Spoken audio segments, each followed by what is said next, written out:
Discussing but कहाँ के लिए जर्नल साइंस जो है वो इम्पोर्टेंट टॉपिक है, कहाँ के लिए टेक्नोलॉजी पोर्शन जो ज़्यादा इम्पोर्टेंट है। ठीक है ना। ऐसा नहीं है कि भैया ये आपने टेक्नोलॉजी पढ़ना ही नहीं, क्योंकि ये सिर्फ यूपीएससी में आता है, हर कहीं पे इसके क्वेश्चंस आएंगे आपको। अभी जो पुराने बच्चे टेक्नोलॉजी पोर्शन में क्या क्या आता है, आपका स्पेस टेक्नोलॉजी हो गया है ना, स्पेस टेक्नोलॉजी। अच्छा, कोई अगर नई सैटेलाइट लॉन्च हुई है, वो कौन सी ऑर्बिट में लॉन्च हुई है, कितनी उसकी ऑर्बिटल वेलोसिटी है, क्या उसका क्या कहते हैं मेन फंक्शन क्या है, किसके लिए वो लॉन्च हुई है, क्या वो रिमोट सेंसिंग सैटेलाइट है या वेदर फोरकास्टिंग सैटेलाइट है। ये क्वेश्चन, ये वाला टॉपिक हमने ऑलरेडी अच्छे से किया हुआ है पुराने बैच में। यहाँ से हमने स्टार्ट नहीं करना, हमने कहाँ से स्टार्ट करना है नया बैच के लिए और सबके लिए, न्यूक्लियर टेक्नोलॉजी। न्यूक्लियर टेक्नोलॉजी, ठीक है ना। न्यूक्लियर टेक्नोलॉजी में हमने पढ़ना है भैया कि ये जो न्यूक्लियर टेक्नोलॉजी है, लेट मी स्टार्ट एक मिनट। इसमें हम पढ़ेंगे सबसे पहले कि न्यूक्लियर बेसिक्स क्या होते हैं। न्यूक्लियर टेक्नोलॉजी के पीछे, let me right it over, और ये सारे लिख लो अपने पास। लेट मी स्टार्ट इट, एक minute, let me start just a second, let me right over here. Nuclear technology, ठीक है ना। ये एक यूपीएससी का मेजर टॉपिक है। ठीक है, न्यूक्लियर टेक्नोलॉजी के अंदर आपको क्या क्या पढ़ना है। First of all we will do the basics, sorry, first of all we do the basics. Basics में क्या क्या पढ़ना है, सॉरी, बेसिक्स कंसेप्ट में बहुत जरूरी है। बेसिक कंसेप्ट में हम पढ़ेंगे कि भैया जी क्या होती है रेडियो एक्टिविटी, ठीक है ना, रेडियो एक्टिविटी। ठीक है, रेडियो एक्टिविटी क्या होती है, एन बाई पी रेशियो क्या होती है, व्हाट इज हुआ हेनरी becquerel, ठीक है ना। उसके बाद हम पढ़ेंगे सब एटॉमिक पार्टिकल्स क्या होते हैं, पढ़ेंगे हम सब कुछ। अभी घबराओ मत, ये सारा कुछ आज नहीं करना है हमने, ये हम पढ़ना है अगली क्लास में। आज की क्लास आपकी बेसिक से क्लास है। बेसिक यानी कि हम एटम के बारे में पढ़ेंगे, सब एटॉमिकल मॉडल्स के बारे में, एटॉमिक मॉडल्स के बारे में पढ़ेंगे, कौन कौन से एटॉमिक मॉडल्स आए थे उनके बारे में पढ़ेंगे, है ना। उसके लिए अभी टेंशन मत लो आप। सब एटॉमिक, सॉरी, मॉडल, सब एटॉमिक पार्टिकल्स, लाइक कौन कौन से सब एटॉमिक पार्टिकल्स आते हैं, हम वो उनके बारे में पढ़ेंगे। उसके अलावा हमने पढ़ना है अबाउट रेडिएशंस। रेडिएशंस कौन कौन सी होती है, ठीक है ना। रेडिएशंस जो होती है इलेक्ट्रोमैग्नेटिक, जो रेडिएशंस, पर्टिकुलरली इलेक्ट्रोमैग्नेटिक रेडिएशंस, कौन सी, इलेक्ट्रोमैग्नेटिक रेडिएशंस, ठीक है ना। इलेक्ट्रोमैग्नेटिक स्पेक्ट्रम के बारे में पढ़ेंगे, कौन कौन सी चीजें निकलती हैं, ठीक है ना। तो ये सारी चीजें हम पढ़ेंगे, बेसिक्स में आपको पता होना चाहिए। इसके अलावा आपको बेसिक्स पता होना चाहिए, basics behind nuclear fission and fusion reactions. ये हम बेसिक्स पढ़ा रहे हैं, basics fission and fusion reactions, ठीक है ना। ये आपको पता होना चाहिए। ये हमने आज नहीं पढ़ना है, आज हम सिर्फ बेसिक्स की बात कर रहे हैं। ये मैं आपको अगले दिनों की बात बता रहा हूँ कि अगले कुछ जो हमारे लेक्चर्स होंगे वो किस पे बेस्ड होंगे, ठीक है ना। और वर्किंग, इसके बाद हम पढ़ेंगे working of nuclear power plant, ठीक है ना। अनदर मेजर टॉपिक जो हमारे पास है, that is the working of nuclear power plant, ठीक है जी। नेक्स्ट बेसिक टॉपिक हम पढ़ेंगे जो working of nuclear power, working of nuclear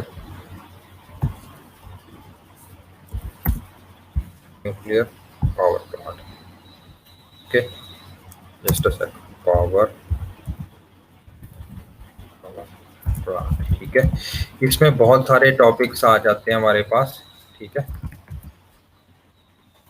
okay. Let me right it over here, कौन कौन से टॉपिक हैं। जैसे ये एक हमारा टॉपिक ये हो गया बेसिक्स वाला, दिख रहा है बेटा, और सेकंड हमारी हेडिंग होगी ये वाली, ठीक है। इसके बाद हमने देखना है, ठीक है, थर्ड जो मेजर टॉपिक है हमारा, वो लिखिए, अभी लिख लो, फिर हम सारा इसके ऊपर डिस्कस करेंगे कि क्या क्या करना है, किस तरह से करना है हमें, ठीक है।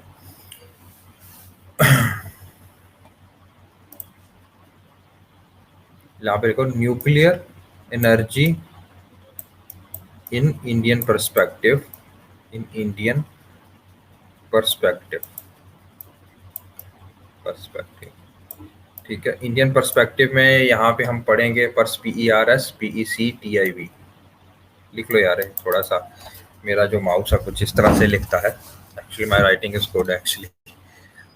Okay, so nuclear energy perspective, nuclear energy in Indian perspective, इसमें हम पढ़ेंगे इंडियाज न्यूक्लियर एनर्जी प्रोग्राम। ठीक है जी।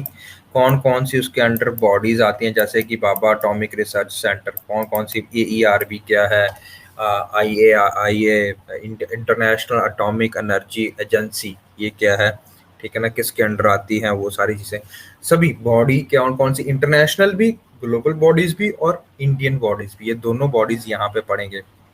अच्छा, इंडिया के पास अपनी न्यूक्लियर कमांड है, वो कहाँ पे सिचुएटेड है और क्या चीजें हैं।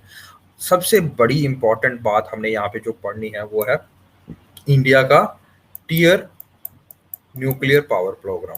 टीयर, टीयर वाइज, मतलब tier 1, tier 2, tier 3, stage 1, stage 2, stage 3 nuclear power programme. Okay, तो ये हम पढ़ेंगे कि किस तरह से न्यूक्लियर रिएक्टर्स, कौन कौन से जैसे रिएक्टर्स होते हैं, प्रेशराइज्ड हैवी वाटर रिएक्टर, ठीक है ना, जो एनर्जी पावर रिएक्टर्स जो होते हैं, यूरोपियन पावर रिएक्टर्स जो होते हैं, वो पढ़ेंगे, रिएक्टर्स के बारे में पढ़ेंगे हम, इसके बारे में, ठीक है।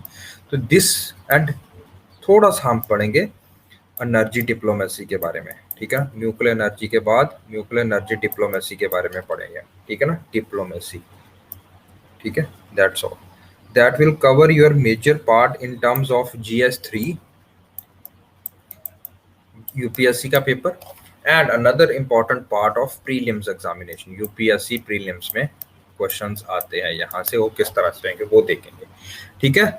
बेसिक्स मैंने बता दिया, ये क्या होता है, ये सारे टॉपिक्स हमने कवर करने हैं overall over the course of next few lectures. Okay, अब ये सब कुछ छोड़ दो, ये सब कुछ हम धीरे धीरे आपके ऊपर कंसेप्ट बिल्ड करेंगे, लेकिन आज आज जो हमने सबसे पहले पढ़ना है वो है समथिंग अबाउट ये journal basics. Okay, atom, atom के बारे में पढ़ना है। अब ये काफ़ी बेसिक्स लगेगा काफ़ी बच्चों को, बिकॉज उन्होंने ऑलरेडी ये चीज़ें पढ़ रखी होंगी, ठीक है ना, 9th में 10th में एटम को डिफाइन करना, which are different models of atoms, है ना, तो ये चीज़ें पढ़ रखी होंगी आपने, है ना।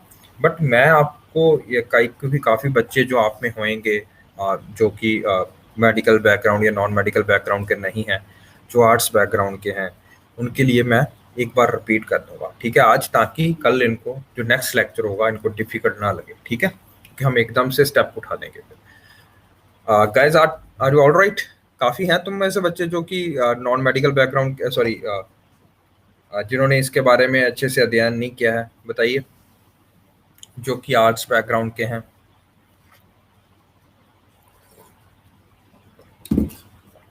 Good good good. तो आज जर्नल डेफिनेशंस पढ़ेंगे, आज सिर्फ आपकी बेसिक्स क्लास है। बेसिक्स क्लास में हमने स्टार्ट करना है सबसे पहले मैटर, मैटर के बारे में आपने बहुत नाम सुना होगा, मैटर, है ना, matter can nether be created nor be destroyed, ठीक है ना।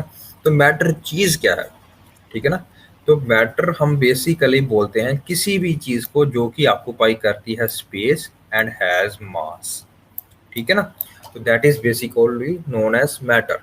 तो अगर मैं ये फ़ोन की बात कर रहा हूँ तो फ़ोन का एक डेफिनेट साइज शेप है, ठीक है, और इसका भार है, ठीक है ना, इसने स्पेस ऑक्युपाई किया है, इतना एरिया इसने ऑक्युपाई किया है, ठीक है ना। और दूसरी बात है कि इसका मास है, एक सर्टन मास है, इसीलिए हम इसको बोलते हैं कि this is composed of certain matter, ठीक है ना, ठीक है। अब मैटर भी दो प्रकार के होते हैं, लिविंग मैटर और नॉन लिविंग मैटर, है ना, ये आपको पता होगा। लिविंग मैटर कौन सा होता है, we are organisms, we are the living matters, we. अच्छा, लिविंग को कैसे डिफाइन करते हो, पहले कोई भी चीज जीवित है, इसका क्या आपके लिए तुलनात्मक है, कैसे आप इसको तुलना करते हो एक नॉन लिविंग थिंग से। यू बेसिकली बोलोगे ना कि यार ये बंदा सांस लेता है, yes, breathe. In biology we call that as the person is doing या that animal is doing respiration, ठीक है ना। दूसरी बात है, अगर वो रेस्पायर कर रहा है तो रेस्पायर करने से क्यों कर रहा है वो, ठीक है ना, ऑक्सीजन अंदर लेके क्यों जा रहा है। ऑक्सीजन एक ज्वलनशील पदार्थ है, और ये अंदर जाके ग्लूकोज को तोड़ता है इनटू कार्बन डाइऑक्साइड और वाटर, जिसको आप बोलते हो रेस्पिरेशन। ठीक है ना, ठीक है ना। ऑक्सीजन अंदर जा रही है, ऑक्सीजन ग्लूकोज को कार्बन डाइऑक्साइड और वाटर में तोड़ रही है, प्लस क्या निकल रही है, energy. Energy in the form of ATP, आप पढ़ोगे एटीपी इज एडिनोसाइन ट्राइफॉस्फेट। ये अभी के लिए टेंशन मत लो, बट ये हम जब बायोलॉजी अच्छे से शुरू से करेंगे तो ये बोलेंगे। तो लिविंग मैटर को नॉन लिविंग मैटर से how can you differentiate? Because living matter will number one respire, जिसको आप बोलते हो ब्रीदिंग, ऑक्सीजन अंदर लेगा वो। ठीक है, या किसी तरह की सिर्फ ऑक्सीजन ही होती, और तरह के न्यूट्रिशंस भी होते हैं, और तरह की रेस्पिरेशंस भी होती हैं, बट बेसिकली रेस्पिरेशन से आप क्या समझते हो? ऑक्सीजन इनटेक, जैसे हम ऑक्सीजन इनटेक लेते हैं, जैसे कुत्ते ऑक्सीजन इनटेक लेते हैं, जैसे और भी कोई चीजें एनिमल्स हैं जो ऑक्सीजन इनटेक लेती है। दूसरी सबसे बड़ी बात, डाइजेशन करता है, जिसको आप मेटाबॉलिज्म भी बोलते हो आप। ठीक है ना, मेटाबॉलिज्म खाना खाता है वो। ठीक है ना, अब डाइजेशन होती है, वो होता है रिप्रोडक्शन होती है। ठीक है ना, ये चीजें अगर कोई मैटर कर पा रहा है तो we will call that as living matter. ठीक है, गुड। नॉन लिविंग मैटर जो ये सारी चीजें नहीं कर पाता, that is non living matter. ठीक है जी, done. But both will have space and they will have a certain mass. Okay, we are saying here mass not weight, ध्यान दीजिए। ठीक है ना, मास होगा उनका, because mass can never be created nor be destroyed.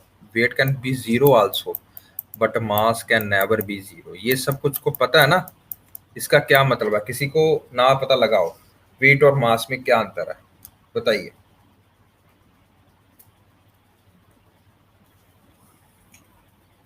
सबको पता है?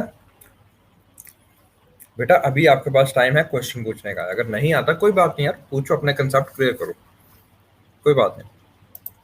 कोई भी बेसिक क्वेश्चन होगा, कोई बात नहीं। अच्छा देखो, मास एक फंडामेंटल क्वांटिटी है। अभी मैंने फिजिक्स करवाई नहीं आपको, फर्स्ट लेक्चर आपका यही होगा, फंडामेंटल फिजिकल क्वांटिटी।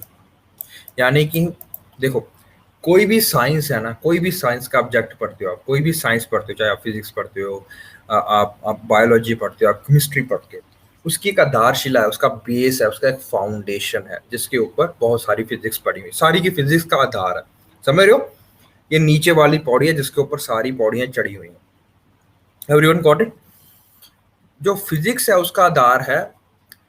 अब जैसे अगर मैं बायोलॉजी की बात करता हूं, तो आप क्या कहते हो कि बायोलॉजी में फंडामेंटल एंड स्ट्रक्चरल यूनिट कौन सा है लाइफ का, बताइए।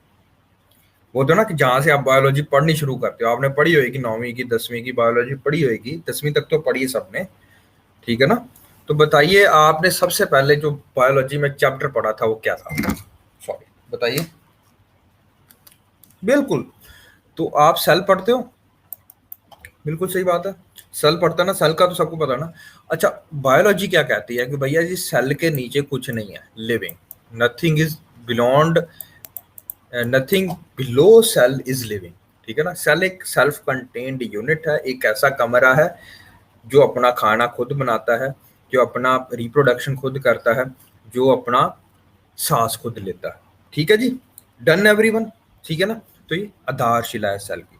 ठीक है, उसी तरह अगर आप केमिस्ट्री पढ़ते हो तो आपको पता होगा, आपको एटम के बारे में और मॉलिक्यूल के बारे में। डन, एटम और मॉलिक्यूल से उनकी बात शुरू होती है। डन, उसी तरह अगर आप फिजिक्स पढ़ते हो तो फिजिक्स वाले बोलते हैं कि भैया जी हम आप 7 फिजिकल क्वांटिटीज दे के जाएंगे। ठीक है, ये आधारशिला है फिजिक्स की। अगर कोई बंदा कल उठ के बोलता है कि जी नहीं, सेल से एक नीचे यूनिट भी है जो कि लिविंग है, तो पूरी की पूरी बायोलॉजी की फाउंडेशन खराब हो जाएगी। समझ रहे हो? कोई बंदा उठ के बोलता है केमिस्ट्री का, अरे नहीं भैया एटम के नीचे भी बहुत कुछ है। ठीक है ना, एटम के नीचे भी और चीजें हैं जो आपको देखनी पड़ती हैं, तो आपकी आधारशिला स्थिर नहीं रहेगी।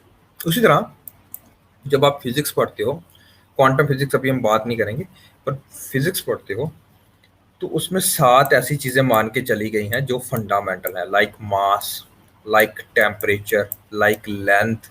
ठीक है ना, like candela, like luminous intensity, like moles. ठीक है ना, इस तरह के जो हमारे पास चीजें हैं जो कि हमने 7 चीजें मानी गई हैं, जिनका कि हमने माना है कि ये स्थिर रहती हैं, ये चेंज नहीं हो सकती हैं, ठीक है। तो मास एक फंडामेंटल क्वांटिटी है, जो एक बंदे में मास है वो है, एक इसका एक डेफिनेट मास है, मास रहेगा, बट इसका मास कभी चेंज नहीं हो सकता, समझ रहे हो। डन। मास नहीं कभी चेंज होता, ये पल्ले बांध लो बात, ठीक है। जो आप में एटम्स आ गए एक बार, सारे का सारे सेल जुड़ गए, ठीक है ना।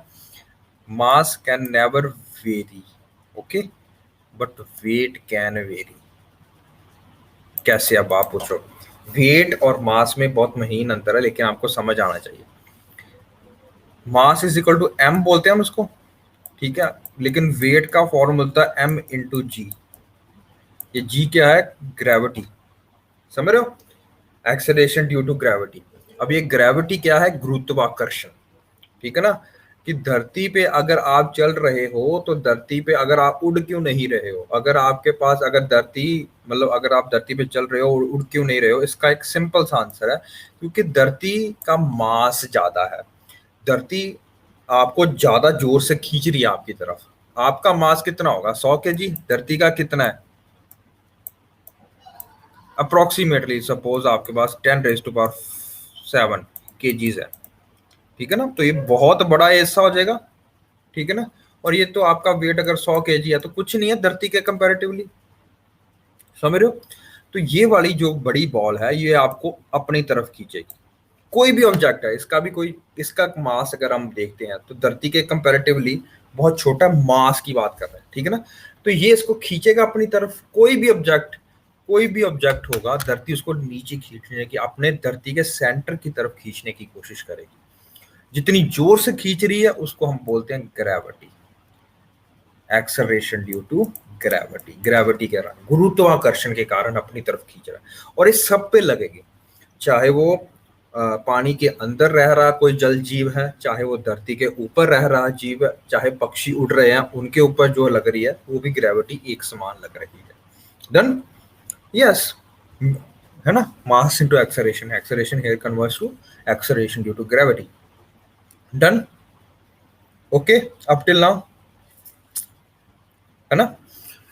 अब ध्यान से सुनो, ये ग्रेविटी है। अब ये ग्रेविटी क्योंकि हर एक बंदे पे लग रही है, उसके कारण एक वेट हो रहा, वेट बोलते हैं, ठीक है ना। एक ग्रेविटी है जो एक हर मास पे एक्ट कर रही है। तो जब हम दिनों को मल्टीप्लाई करेंगे तो हमारे पास आएगा वेट। क्या आएगा? वेट। समझ गए मेरी बात? ओके। अब ध्यान दो, मास तो वही रहेगा। सपोज एक बॉडी का मास है 10 kg, गुरुत्वाकर्षण हम नॉर्मल मान के चलते हैं 10 kg, 10 मीटर पर सेकेंड स्क्वायर के हिसाब से है, तो उसका वेट कितना हो जाएगा? 100, ठीक है ना। वेट हम बात कर रहे हैं, जो हम मेजर करते हैं अपने वेइंग मशीन पे, वेट मेजर करते हैं, मास नहीं मेजर करते हैं, वेट मेजर करते हैं। तो वो हमारा वेट आता है अप्रोक्सीमेटली 100। हम उसको केजी लिखते हैं, बट अगर आप फिजिक्स पे डालते हो तो ये गलत है। या तो किलोग्राम फोर्स लिखो, नहीं तो उसको न्यूटन लिखना चाहिए, 100 न्यूटन। समझ के लग गया बात मेरी? Newton is the official unit of weight, है ना। चलो, अच्छा, अब जो वेट है, ठीक है, मैंने आपको बोला ये जीरो भी हो सकता है, वेट कैन बी एनीथिंग, ठीक है ना। That will depend upon value of G, gravity. जैसे अगर आपने कई बार कहानी सुनी होगी कि भैया जी एक बंदा गया यहाँ पे धरती पे था, ठीक है ना, उसका मास था 10, उस पे वेट लग रहा था, ग्रेविटी थी 10, ठीक है ना, लग गई। तो टोटल उसका मास आ गया, चलो 100 मान के चलते उसका मास, ठीक है। वही बंदा अब जाता है मून पे, मास तो चेंज हो नहीं सकता, 10 का 10 रह जाएगा, लेकिन मून की जो ग्रेविटी है वो धरती का 1/6वां हिस्सा है, समझ गए। चलो हम मान के चलते हैं कि अगर ये है तो यहाँ पे 2 हो जाएगा, अप्रोक्सीमेटली, राउंड फिगर मान के चलो। वैसे तो इतना नहीं आता, पर हम राउंड फिगर मान के चल रहे हैं, 1/6वां हिस्सा कम होती है ग्रेविटी। तो अगर यहाँ पे 10 थी ग्रेविटी इंडिया मतलब वर्ल्ड की, अर्थ की, तो मून की ग्रेविटी 2 हो जाएगी, 1/6वां हिस्सा अप्रोक्सीमेटली मान के चलो, ठीक है ना। तो टोटल वेट कितना आ जाएगा? समझ रहे हो मेरी बात? डिक्रीज हो जाएगा। इसीलिए जब नील आर्मस्ट्रॉन्ग और बज एल्ड्रिन जब उतरे पहली बार वहां पे मून पे, तो वो उन्होंने बड़ा जैसे नीचे रखा तो उनको बाउंस लगा ऊपर। उनको चलने के लिए बहुत इजी था, वो थोड़ा सा जोर लगाते थे और बहुत आगे जाके पहुंच जाते थे वो। सब लग रहा बच्चों, समय लग रहा? बताओ, लग रहा समझ? वेट और मास का कंसेप्ट, गुड। अब अच्छा, दूसरी बात, ये समझ लग गया, तो उसका वेट कितना आ जाएगा, 20 न्यूटन, ठीक है ना। अब तीसरी बात सोच रहे हो आप, ठीक है ना, तीसरी बात, एक थर्ड की सिनारियो देखो। मास अब फिर सेम रह जाएगा। आप कहां पर चले पे हो, स्पेस में। स्पेस मतलब ना तो आप ना तो आप मून पे हो, ना आप अर्थ हो, आप कहीं बीच में घूम रहे हो। सैटेलाइट हो स्पाइस, आप कोई सैटेलाइट पे घूम रहे हो, ठीक है ना। या आप, ये जो हमारा इंटरनेशनल स्पेस स्टेशन है जो हमारे 400 किलोमीटर ऊपर रोज चक्कर लगाता है, वहां पे गए हो। वहां पे आपका वेट, अगर आप वेइंग मशीन पे खुलोगे तो आपका वेट कितना आएगा, समझ रहे हो क्यों? क्योंकि वहां पे आप स्पेस में, एम्प्टी स्पेस में कोई चीज आपको खींच नहीं रही है, ठीक है ना। बट मास आपका वही रहेगा बेटा, मास वही रहेगा। मास तीनों जगह पे चेंज नहीं हो रहा है आपका, ये देख लो। ये ना, इसीलिए हम इसको फंडामेंटल क्वांटिटी से बोलते हैं। आपका, मैं ये नहीं बोलो कि आप तो लुप्त हो गए भैया, मास जीरो हो गया तो मतलब आप लुप्त हो गए हो, समझ रहे हो। तो मास उतना ही रहा आपका। आप स्पेस में भी जिंदा हो, स्पेस में भी ऑर्गेनिक मैटर है, तो बस वहां पे गुरुत्वाकर्षण जीरो हो जाएगा। कोई भी चीज आपको खींच नहीं रही है नीचे की तरफ, ठीक है ना। तो जितना मास आपका है वही रहेगा। तो आप जीरो वे करोगे जब आप इंटरनेशनल स्पेस स्टेशन पे होगे, 20 न्यूटन वे करोगे जब आप मून पे होगे, और 100 वे करोगे जब आप अर्थ पे हो। ये समझ लग गया तीनों scenarios? That is why weight, yes, mass is everything बेटा। मास आपकी हड्डियां, आपकी मांसपेशियां, आपकी नाड़ियां, आपका खून, जो आपके अंदर है, बॉडी के अंदर, स्किन के अंदर अंदर जो सारी चीज है, that is your mass. Gravity आपकी क्यों लग रही है, क्योंकि धरती आपको खींच रही है अपने सेंटर की तरफ, ठीक है ना। आपके ऊपर एक फोर्स लग रही है, एक गुरुत्वाकर्षण की फोर्स लग रही है जो आपको नीचे को धकेलने की कोशिश कर रही है, ठीक है। मास सब बॉडीज का सेम रहता है किसी भी कंडीशन पे, but weight can change. Done? इतना समय लग गया बेटा? चलिए आगे चलते हैं। हमने अभी फर्स्ट डिस्कस की थी। समय लग गया बेटा, बताओ पहला, लग गया सब समय को?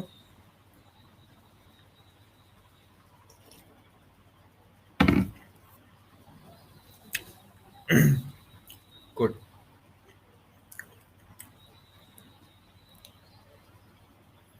चलो बढ़िया। तो अब बेस, हम इसको कितने तरह से क्लासीफाई कर सकते हैं कि मैटर जो है, एक तो मैंने आपको करके दिखा दिया, ठीक है, कि भैया जी एक तरह से होता है, मैटर को क्लासीफाई करते हैं living matter and non living matter, ठीक है, वो भी क्लासीफाई कर सकते हैं। एक तरह से हम क्लासीफाई कर सकते हैं मैटर को on the basis of physical properties. अब ये फिजिकल प्रॉपर्टीज क्या है? अब आपको पता होगा कि जो एक ऑब्जेक्ट होता है वो सॉलिड भी हो सकता है, लिक्विड भी हो सकता है और गैसेस भी हो सकती है ना। तीन तरह से हम पढ़ते हैं यूजुअली, समझ रहे हो। सॉलिड के क्या कैरेक्टरिस्टिक्स हैं? डेफिनेट शेप होती है उसकी, ठीक है ना। ये सॉलिड है, मेरा फोन जो है वो सॉलिड है, या ये रिमोट है जो ये सॉलिड है, ठीक है, डेफिनेट शेप रहेगी, ठीक है। उसके बाद अगर मैं इसको गर्म करूंगा और गर्म करूंगा तो ये लिक्विड में कन्वर्ट हो जाएगा, ठीक है, लिक्विड में कन्वर्ट हो जाएगा। और लास्ट में क्या होगा, जब अगर उसको और गर्म करता रहूंगा तो ये गैसेस में भी कन्वर्ट हो जाएगा, है ना। तो तीन बेसिक फॉर्म्स में आप चीजें देखते हो। जैसे आप पानी को ठंडा करते हो तो वो बर्फ बन जाती है, अगर आप उसको गर्म करते हो तो वो पानी लिक्विड बन जाता है, और लिक्विड से वो बाद में अगर और गर्म करते हो तो भाप बन जाती है ना। Everybody got it? तो ये हम बेसिक उनकी हम बात करते हैं, फिजिकल प्रॉपर्टीज के ऊपर डिपेंड करता है। फिजिकल प्रॉपर्टीज मतलब वो किस तरह से सॉलिड है या लिक्विड है या गैसेज है, उसके हिसाब से। हमने अभी एक फोर्थ स्टेज ऑफ मैटर भी पढ़ी है, ये हम आगे जाके पढ़ेंगे भी, उसका नाम है प्लाज्मा, ठीक है। ये हम अभी नहीं पढ़ेंगे, मैं बच्चों को कराया वो पढ़ाने को, लेकिन हमारे जरूरत के लिए अभी बात नहीं है। जब मैं आपको ओरिजिनल कराऊंगा सब कुछ ये केमिस्ट्री, तब मैं बताऊंगा what is plasma and what is the fifth state of matter, एक और स्टेट है, ये फोर्थ स्टेट है, ये फिफ्थ स्टेट ऑफ मैटर भी हमने पढ़नी है, ठीक है ना। हिग्स बोसोन पढ़ेंगे जब, अभी नहीं, वो इंपॉर्टेंट है लेकिन अभी के लिए छोड़ दो। वैसे 5 होती हैं, solid, liquid, gases, plasma and Higgs boson, ठीक है ना, वो हम पढ़ेंगे। Higgs Einstein, boss Einstein condensate, उसका नाम होता है बोस। ये सुभाष चंद्र बोस नहीं है जी, सत्येंद्र नाथ बोस है, ठीक है। बोस आइंस्टाइन कंडेंसेट, ये भी एक बहुत इम्पोर्टेंट क्या कहते हैं, matter of state of matter है, वो अभी हम पढ़ेंगे नहीं। बट अगर आपको पेपर में कभी आता है प्लाज्मा और क्या ये बोस आइंस्टाइन क्या ये स्टेट ऑफ मैटर में है, yes they are the state of matter. Okay, now before we move further, एक और तरह से क्लासिफाई करते हैं हम, ठीक है ना, मैटर को based upon their chemical properties, ठीक है ना। फिजिकल मतलब दिखता कैसा है, लिक्विड है रूम टेम्परेचर पे या वो सॉलिड है रूम टेम्परेचर पे, या अगर हम रूम टेम्परेचर की बात कर रहे हैं जैसे अभी 28 डिग्री के ऊपर लिखा है तो ये सॉलिड है, ठीक है। अगर मैं इसका टेम्परेचर बढ़ा के 500 डिग्री बढ़ा दूं तो क्या ये सॉलिड ही रहेगा? नहीं, ये पिघल जाएगा, है ना, ऑफ कोर्स। तो ये पिघल जाएगा तो ये क्या हो जाएगा, लिक्विड हो जाएगा, है ना। और अगर मैं टेम्परेचर और ज्यादा बढ़ा दूं, उसे 1000 डिग्री सेल्सियस कर दूं इसका टेम्परेचर, क्या अब ये लिक्विड रहेगा? नहीं, अब ये भाप में बदल जाएगा, गैस में बदल जाएगा। हम पूरे वर्ल्ड में पूरे क्या कहते हैं अर्थ पे ये 3 जो स्टेट्स हैं हमारे पास, ये देखने को मिलती है, ठीक है जी। ये इसकी फिजिकल प्रॉपर्टीज है, यानी कि अगर इसको गर्म करो, ठंडा करो, या इसको तोड़ो तोड़ो, या इसको टच करके देखो तो कैसा दिखता है, कोई भी मैटर, ठीक है ना, based upon the physical properties we classify matter into 3 states. अच्छा, बेस्ड अपॉन केमिकल प्रॉपर्टीज, अच्छा केमिकल प्रॉपर्टीज क्या, अगर हम इसको देखें कि ये किस तरह से बना हुआ है ना, छोटे छोटे एटम्स में बना है या मॉलिक्यूल से बना है या मिक्सचर से बना है, तो वो चीजें हम जब हम देखते हैं तो हम क्लासिफाई करते हैं मैटर को एलिमेंट्स, कंपाउंड्स, मिक्सचर्स, मॉलिक्यूल्स, ये सब में क्लासिफाई करते हैं, ठीक है, डन।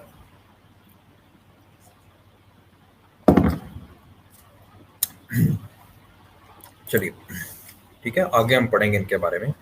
सबसे पहले हम let us do something about atoms.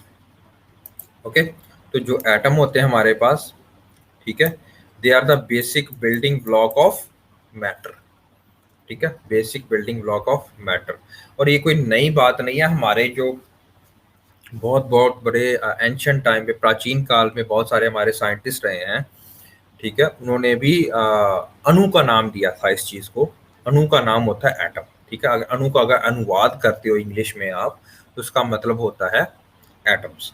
तो उन्होंने बोला था कि जो सारी प्रकृति है, nature, everything that is composed here is made up of छोटे छोटे अणु, ठीक है ना। तो अणु इज बेसिकली एटम्स। तो ये बिल्डिंग ब्लॉक ऑफ मैटर है, कोई भी मैटर है वो एटम से, एटम्स का बना होता है। अब ये एटम्स जो है, सबसे पहले इसको डिस्क्राइब करने के लिए बहुत बड़ा बड़े बड़े मॉडल आए थे हमारे पास। मॉडल का क्या मतलब होता है, जब देखो साइंस में ना, जब कोई चीज की डिस्कवरी होती है, उसको एक्सप्लेन करते, कोई फिनोमिना हुआ सपोज, ठीक है ना, तो उसको एक्सप्लेन करने के लिए 2-3 थ्योरीज आती हैं, 2 या 3 या 4 या 5 बंदे थ्योरीज आती हैं। अब ये सारे बंदे जब अपनी थ्योरियां देते हैं, वो सोचते हैं कि भैया एटम गोल कार का होगा, एटम चौरस होगा, एटम ट्रायंगल में होगा, ठीक है ना। तो बड़े लोगों में ये भावनाएं थी, पता नहीं किस तरह का एटम है। फिर एक बंदे ने बोला भैया एटम जो है वो गोल होता है, ठीक है।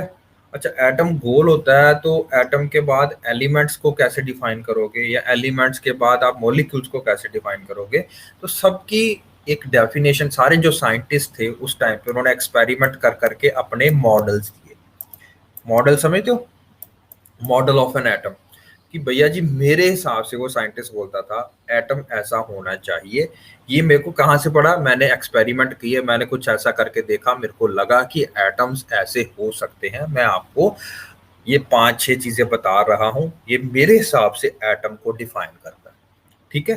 जरूरी नहीं कि वो सत्य है, ये पोस्टुलेट्स भी बोलते हैं उसको, जरूरी नहीं कि वो सत्य है, लेकिन ये बोल सकता है कि मेरे को ये देखा और मेरे को ये प्रतीत हुआ, तो उसके हिसाब से मेरा ये मॉडल है, तो सबसे पहले जो आपको मॉडल याद करना है एटम का, वो है जॉन डाल्टन का।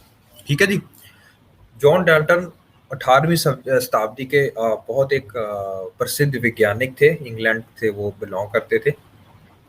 ठीक है। तो उन्होंने कहा कि भैया जी, एलिमेंट एक बहुत बड़ी टर्म है, एलिमेंट भी हम पढ़ेंगे एलिमेंट कैसे होता है, लेकिन एटम्स, सारे एलिमेंट जो हमारे पास हैं, चाहे वो नाइट्रोजन है, चाहे वो ऑक्सीजन है, चाहे वो हाइड्रोजन है, ये सारे एलिमेंट जितने हमारे पास 117 एलिमेंट अभी तक प्राप्त है हमारे पास, वो कंपोज्ड होते हैं छोटे छोटे एटम से। ठीक है जी। All atoms of an element are alike. ठीक है ना। तो एटम्स जो होता है वो बनाता है एलिमेंट्स को। ठीक है ना। ये याद रखिए, number of elements have the same atom. ठीक है। नंबर, अच्छा, no two elements, sorry sorry sorry, no two elements have the same atoms. ये बहुत इंपॉर्टेंट बात कही। यानी कि हाइड्रोजन में जितने एटम हैं, that is not equivalent to the number of atoms that are present in oxygen. Okay, ये हम बात करेंगे कैसे। Atoms can be broken down into smaller pieces. ठीक है ना। एटम्स भी सब एटॉमिकल पार्टिकल से बना होता है। एटम को हम तोड़ सकते हैं, उससे भी छोटे अणु का प्रयोग कर सकते हैं, या छोटे अणुओं में कन्वर्ट कर सकते हैं। ठीक है। जिसको आप सब एटॉमिक पार्टिकल्स बोलते हो, उसका नाम उसने अभी दिया नहीं, पर उसने कहा कि एटम ऐसा नहीं है कि एक बहुत बड़ा, जैसे अगर आप दुवाना देखते हो ना, वाटरमेलन देखते हो, तो इसने वाटरमेलन का एक बोला था, वाटर या प्लम पुडिंग मॉडल या वाटरमेलन मॉडल। ठीक है ना। तो ये बोते बोते ये बात कर रहा है कि भैया एटम एक बहुत बड़ा दीवाने की तरह नहीं है, उसके अंदर दीवाने की तरह जैसे छोटे छोटे इलेक्ट्रॉन्स होते हैं, वैसे वैसे छोटे छोटे बीज होते हैं, वैसे उसमें एटम्स में, एक एटम को इस तरह से समझो, एक बहुत बड़ा दीवाना, उसके अंदर छोटे छोटे सब एटॉमिकल पार्टिकल्स पड़े हैं। डन। ठीक है। और वो सब एटॉमिकल पार्टिकल्स जो एटम को बनाते हैं, वो मिलके कंपाउंड्स बनाते हैं। हम देखेंगे क्या होते हैं कंपाउंड्स, अभी टेंशन मत लीजिए। लेकिन उसने ये तीन चार चीजें बोली, ये हमारे लिए इंपॉर्टेंट नहीं है, बट आपको क्या समझना जरूरत है कि एटम्स जो है वो कंपोज्ड होते हैं सब एटॉमिकल पार्टिकल से, सब एटॉमिक पार्टिकल्स। और ये थ्योरी जब, तो सबसे पहले किसने बताया सब एटॉमिकल पार्टिकल्स में, सबसे पहला सब एटॉमिकल पार्टिकल की डिस्कवरी हुई, वो थी इलेक्ट्रॉन की। और वो किस बंदे ने की इलेक्ट्रॉन की डिस्कवरी? क्या क्या पूछा? कांट बी ब्रोकन मतलब?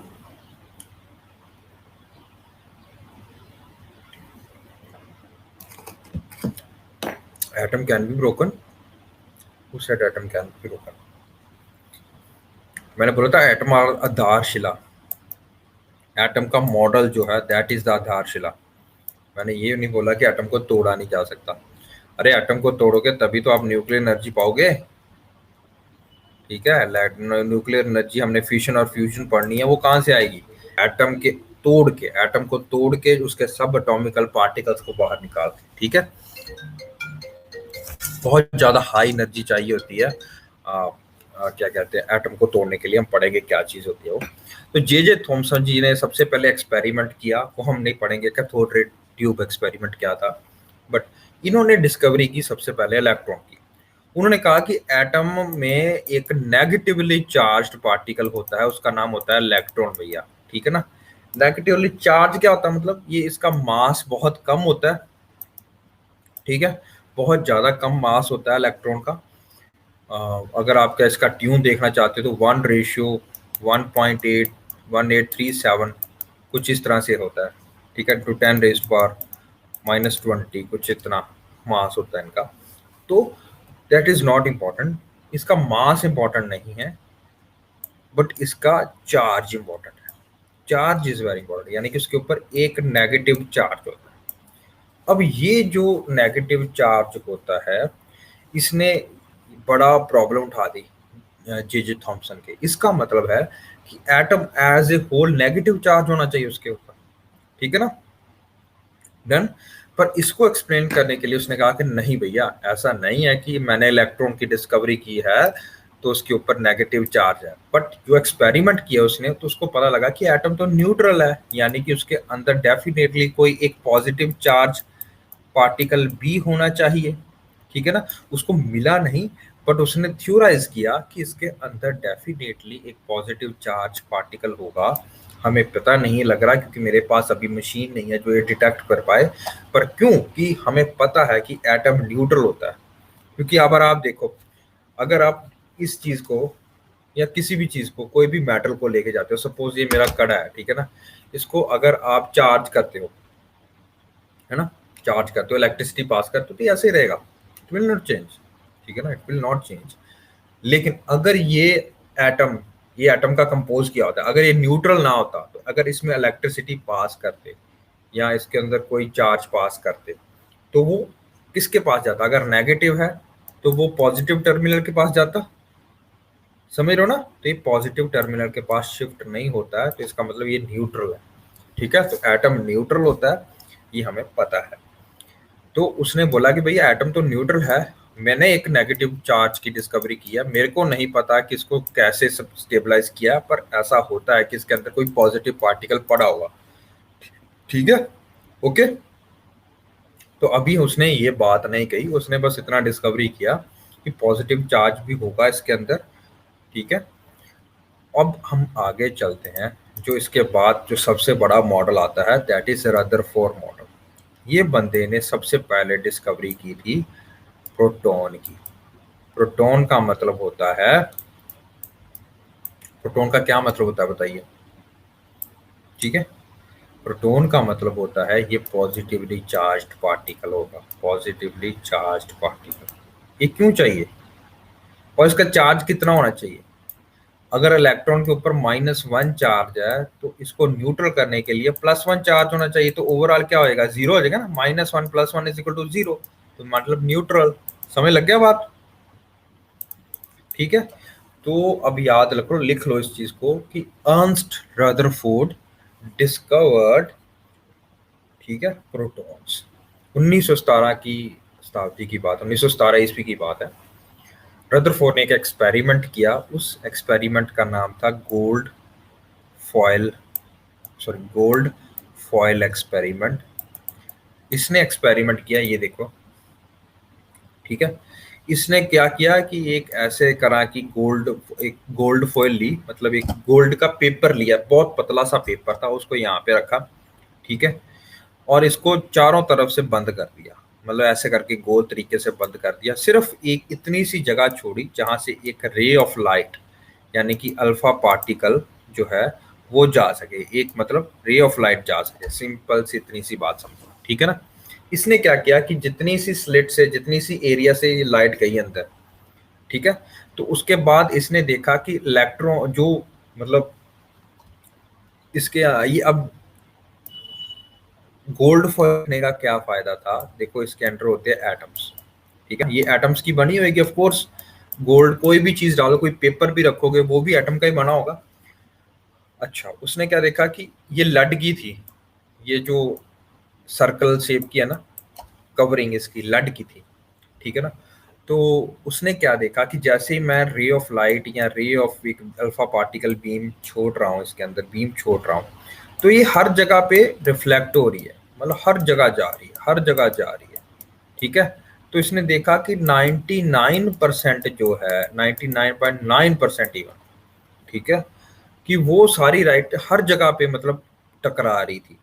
सिर्फ मात्र 1% या 1% से भी कम जो ऐसा बार हुआ, उसने देखा कि जो लाइट सीधी गई वो सीधी वापस आई। इससे समझने की कोशिश करो। ठीक है ना, ये वो करके क्या बताना चाह रहा है? देखो, ये मेथड, अगर हम इलेक्ट्रॉन का मॉडल समझते हैं, this is the model of atom. ठीक है ना, ये मॉडल ऑफ एटम है।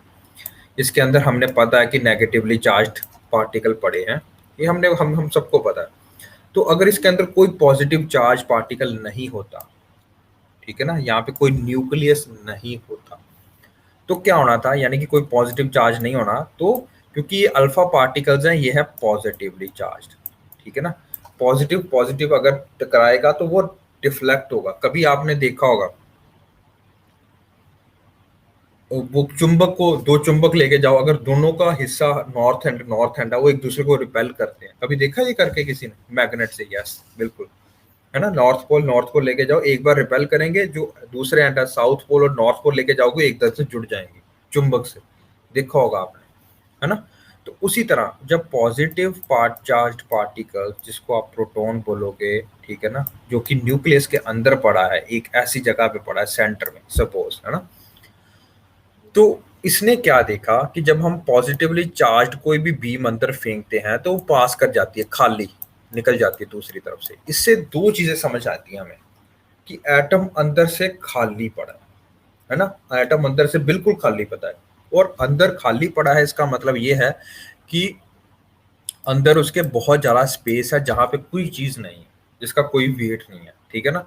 उसने एक चीज ये भी देखी, दूसरा इससे क्या निष्कर्ष निकलता है, दूसरा निष्कर्ष ये निकलता है कि जब ये टकराई सेंटर से, ये देखो, जब ये एक बिल्कुल छोटा सा, जो कि बहुत सारा छोटा सा था एरिया, इस छोटे से एरिया से टकराई, क्योंकि ये पॉजिटिवली चार्ज था, और जो इसने बीम भेजी थी वो भी पॉजिटिवली चार्ज थी, इसने रिपेल कर दी, ये वापस आ गई, ठीक है ना, ऐसे करके वापस आ गई, इससे टक्कर आ गई।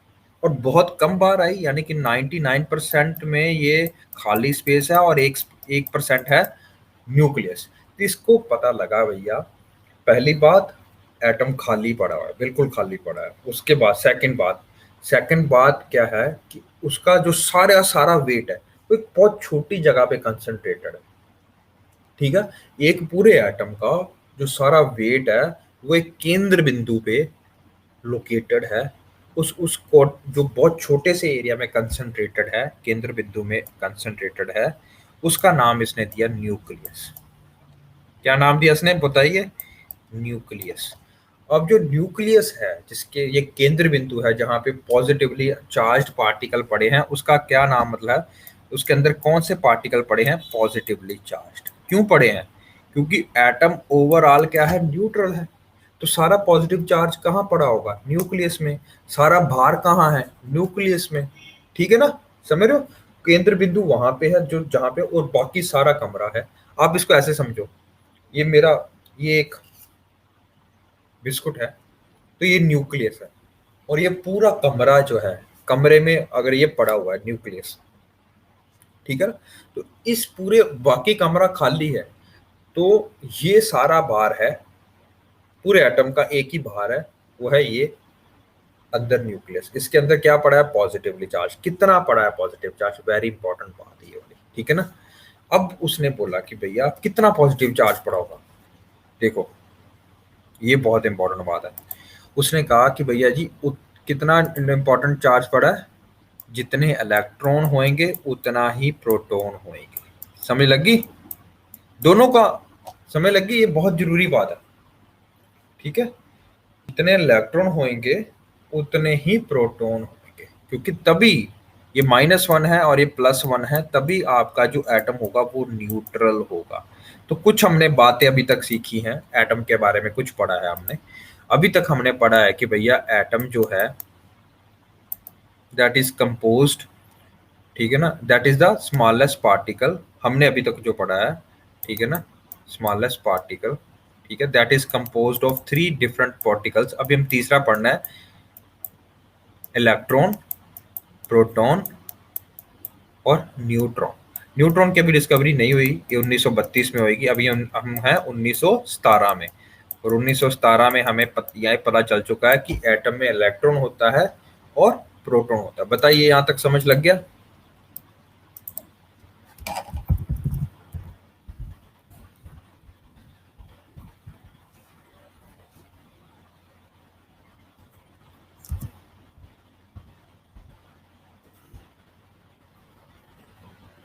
बताइए।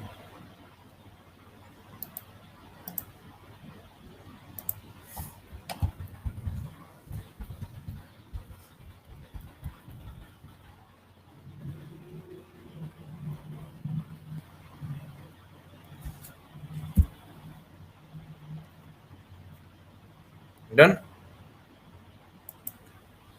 Good good good good. तो ये प्रोटॉन की डिस्कवरी से दो चीजें समझ आती हैं हमें। एक तो पॉजिटिव पार्टिकल्स अंदर पड़े होते हैं, कहाँ पे? न्यूक्लियस में। दूसरी बात, ये 1837 टाइम 1837 टाइम्स ज्यादा भारी है किससे? इलेक्ट्रॉन से। Mass of proton is more than that of electron by how much times? 1837 times. ये हमने डिस्कवरी की थी अभी तक। Done done done. ये लग गया समझ?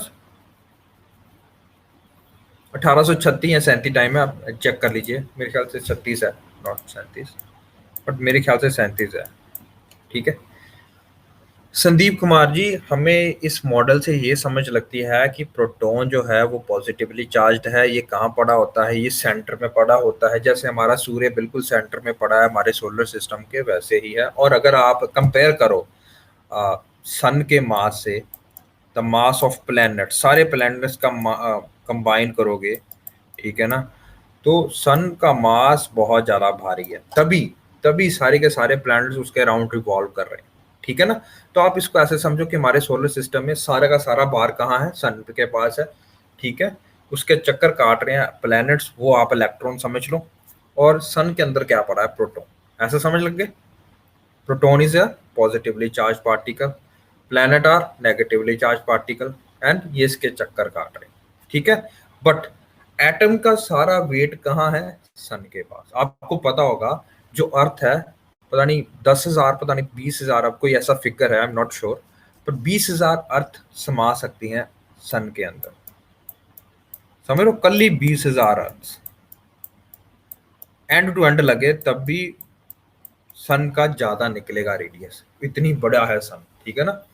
तो सब बाकी इनका मास तो कुछ ना हुआ ना, सन के कंपैरेटिवली कुछ नहीं हुआ इनका मास। कोई भी प्लैनेट का mass is not comparable to that of a sun. लगी समझ? ठीक है।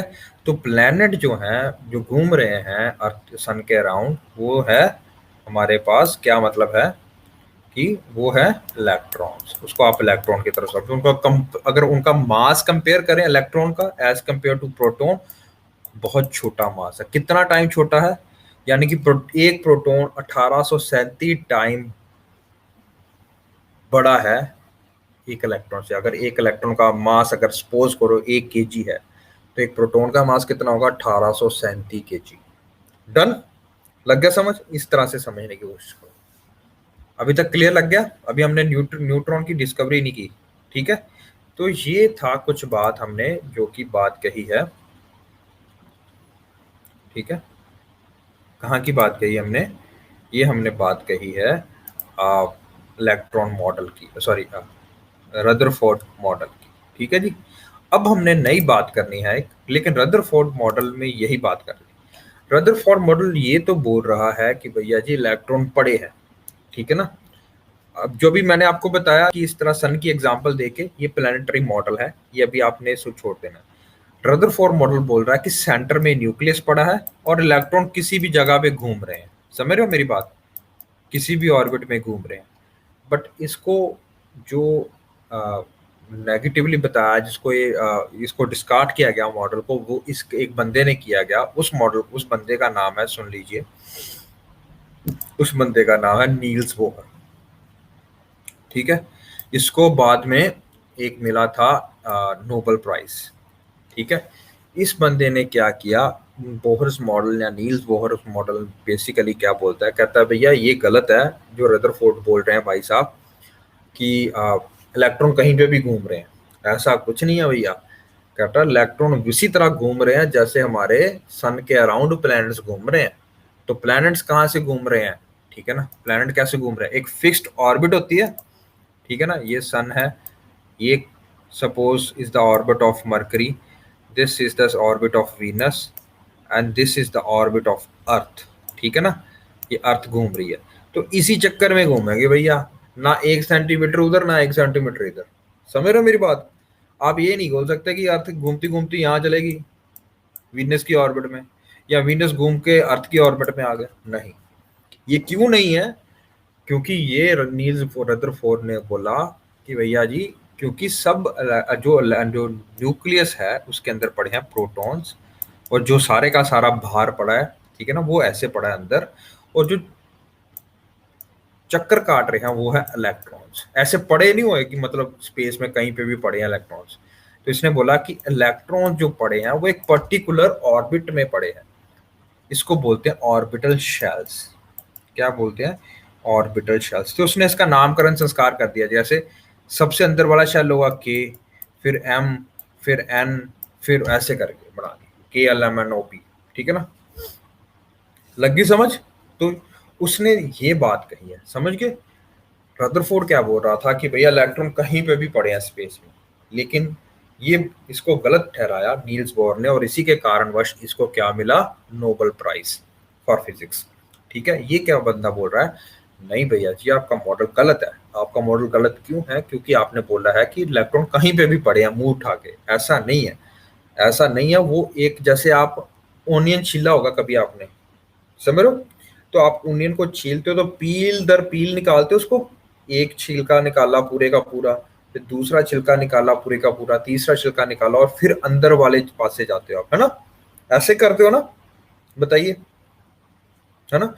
उसी तरह से वो बोलता कि एक पर्टिकुलर शेल में इलेक्ट्रॉन घूम रहे हैं, ऐसे नहीं कि मुंह उठा के कहीं पे भी घूम रहे हैं। तो उसने क्या बोला कि भैया इलेक्ट्रॉन एक सर्कल में मूव कर रहे हैं, सर्कल में मूव कर रहे हैं, और हर एक जो शेल है उसकी फिक्स्ड एनर्जी है। ठीक है, तो के शेल की फिक्स्ड एनर्जी होगी, एम शेल की फिक्स्ड एनर्जी होगी, एन शेल की फिक्स्ड एनर्जी होगी। ठीक है, इसका मतलब समझो। के शेल का मतलब है कि इसमें two raise to power, two into n raise to power n square, two into n square orbits रह सकते हैं। ठीक है ना, कहने का मतलब है के फर्स्ट शेल है, तो कितने इलेक्ट्रॉन इसमें रह सकते हैं बताइए? फर्स्ट शेल में कितने होंगे बताइए? Two raise to power n raise to power two, है ना? टू रहेंगे, सबको पता लग गया? Everybody got it? बताइए बताइए, पहले सबको पता लगेगा तभी आगे चलेंगे। अब बताइए।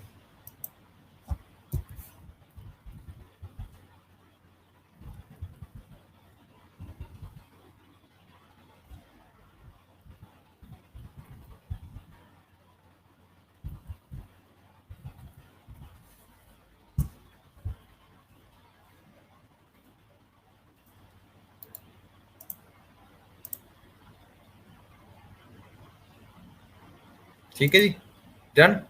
हाँ, टू इंटू एन स्केयर। उसने ये फॉर्मूला बताया कि हर एक शेल में कितने इलेक्ट्रॉन हो सकते हैं, ये बता दिया उसने। यहां तक बता दिया कि ऐसा नहीं है जैसे रदरफोर्ड भाई साहब बोल रहे थे कि भैया जी कहीं पे भी 10-15 इलेक्ट्रॉन इकट्ठे हो सकते हैं ना। उसने कहा कि भैया अगर फर्स्ट शेल के है तो उसमें कितने इलेक्ट्रॉन आ सकते हैं, वो कौन सा फॉर्मूला देगा? Two n square. समझ गए? ठीक है, टू एन स्केयर का मतलब क्या है? एन का स्केयर कर दो, वन का स्केयर वन होता है, मल्टीप्लाई टू कर दो, यानी कि पहले शेल में दो इलेक्ट्रॉन आ सकते हैं सिर्फ। ठीक है, के शेल में। अब अगला शेल लेके जाओ, टू का स्केयर कितना होता है? फोर, मल्टीप्लाई बाय टू कर दो, आठ। तो अगले शेल में कितने इलेक्ट्रॉन आ सकते हैं हमारे पास? आठ। ठीक है, तो एम शेल पता लग गया आपको? दो, आठ, आठ, 18। ठीक है, डन। Everybody got it? बताइए, थर्ड शेल में कितने आएंगे? 18। लग गई समझ? थ्री का स्केयर मल्टीप्लाई बाय टू। लग गई समझ ना सबको? Good, good, good. तो ये वाला फॉर्मूला किसने बताया था? नील्स बोर ने। और ये बहुत रेवोल्यूशनरी मॉडल था। इसने बताया कि भैया ऐसे मुंह उठा के कोई इलेक्ट्रॉन यहाँ से यहाँ मूव नहीं करता। ठीक है ना? And this explains the working of, अगर आप बात करते हो तो एक बल्ब की वर्किंग को भी ये बताता है किस प्रकार। इसने क्या बताया आगे? आगे देखिए, ध्यान से सुनिए। अब ये है आपका न्यूट्रॉन, ये गोल है, मान के चलो ये गोल है। ठीक है ना, जैसे मैं बना रहा हूँ उसके समझ लिया करो। ठीक है, मोटा मोटा। और ये सर्कुलर ऑर्बिट्स में ऐसे करके घूम रहे हैं। ठीक है, ठीक है, ये न्यूक्लियस है। ठीक है ना, और मेरे को बताओ के शेल में कितने इलेक्ट्रॉन हो सकते हैं? दो, दो इलेक्ट्रॉन घूम रहे हैं। ठीक है, अच्छा, एम शेल में कितने हैं? 8 इलेक्ट्रॉन। तो सपोज मैं 8 इलेक्ट्रॉन यहाँ पे बना देता हूँ, छोटे छोटे समझ लो है। ये ब्लू वाले डॉट्स क्या हैं? दो, तो चार, तो छः, तो आठ। हाँ, उसके बाद 18 भी ऐसे समझ लो कि 18 भी हैं। ठीक है ना, मान लो कि यहाँ पे 18 भी हैं। ठीक है, गॉट इट? अच्छा, अब ये किस तरह से एक्सप्लेन करता है मॉडल को? जैसे आपने देखा होगा कि कभी बल्ब देखा, पुराना बल्ब जो 10 रुपए का आता होता था, ग्लास के अंदर दो एक रॉड सी होती थी, उसके अंदर एक, है ना, वो जगरी होती थी, फिलामेंट जो होता था, है ना? तो आपने देखा होगा नीचे से आप इलेक्ट्रिसिटी पास करते थे और वो ग्लो करता था, है ना? येलोइश कलर की लाइट प्रोड्यूस करता था वो, है ना? तो वो गर्म हो जाता था, अंदर एक फिलामेंट होता था, अगर वो फिलामेंट टूट जाए तो वो, जिसको आप बोलते थे कि ये बल्ब फ्यूज हो गया भैया, है ना? तो वो आपका सबसे पहला बल्ब था। तो इसने, मॉडल ने ये सारा कुछ एक्सप्लेन किया। इसने कहा कि भैया इलेक्ट्रॉन है वो के शेल से एल शेल या एम शेल तक भी जंप कर सकता है, बशर्ते आप उसको प्रोवाइड करो एनर्जी। ठीक है?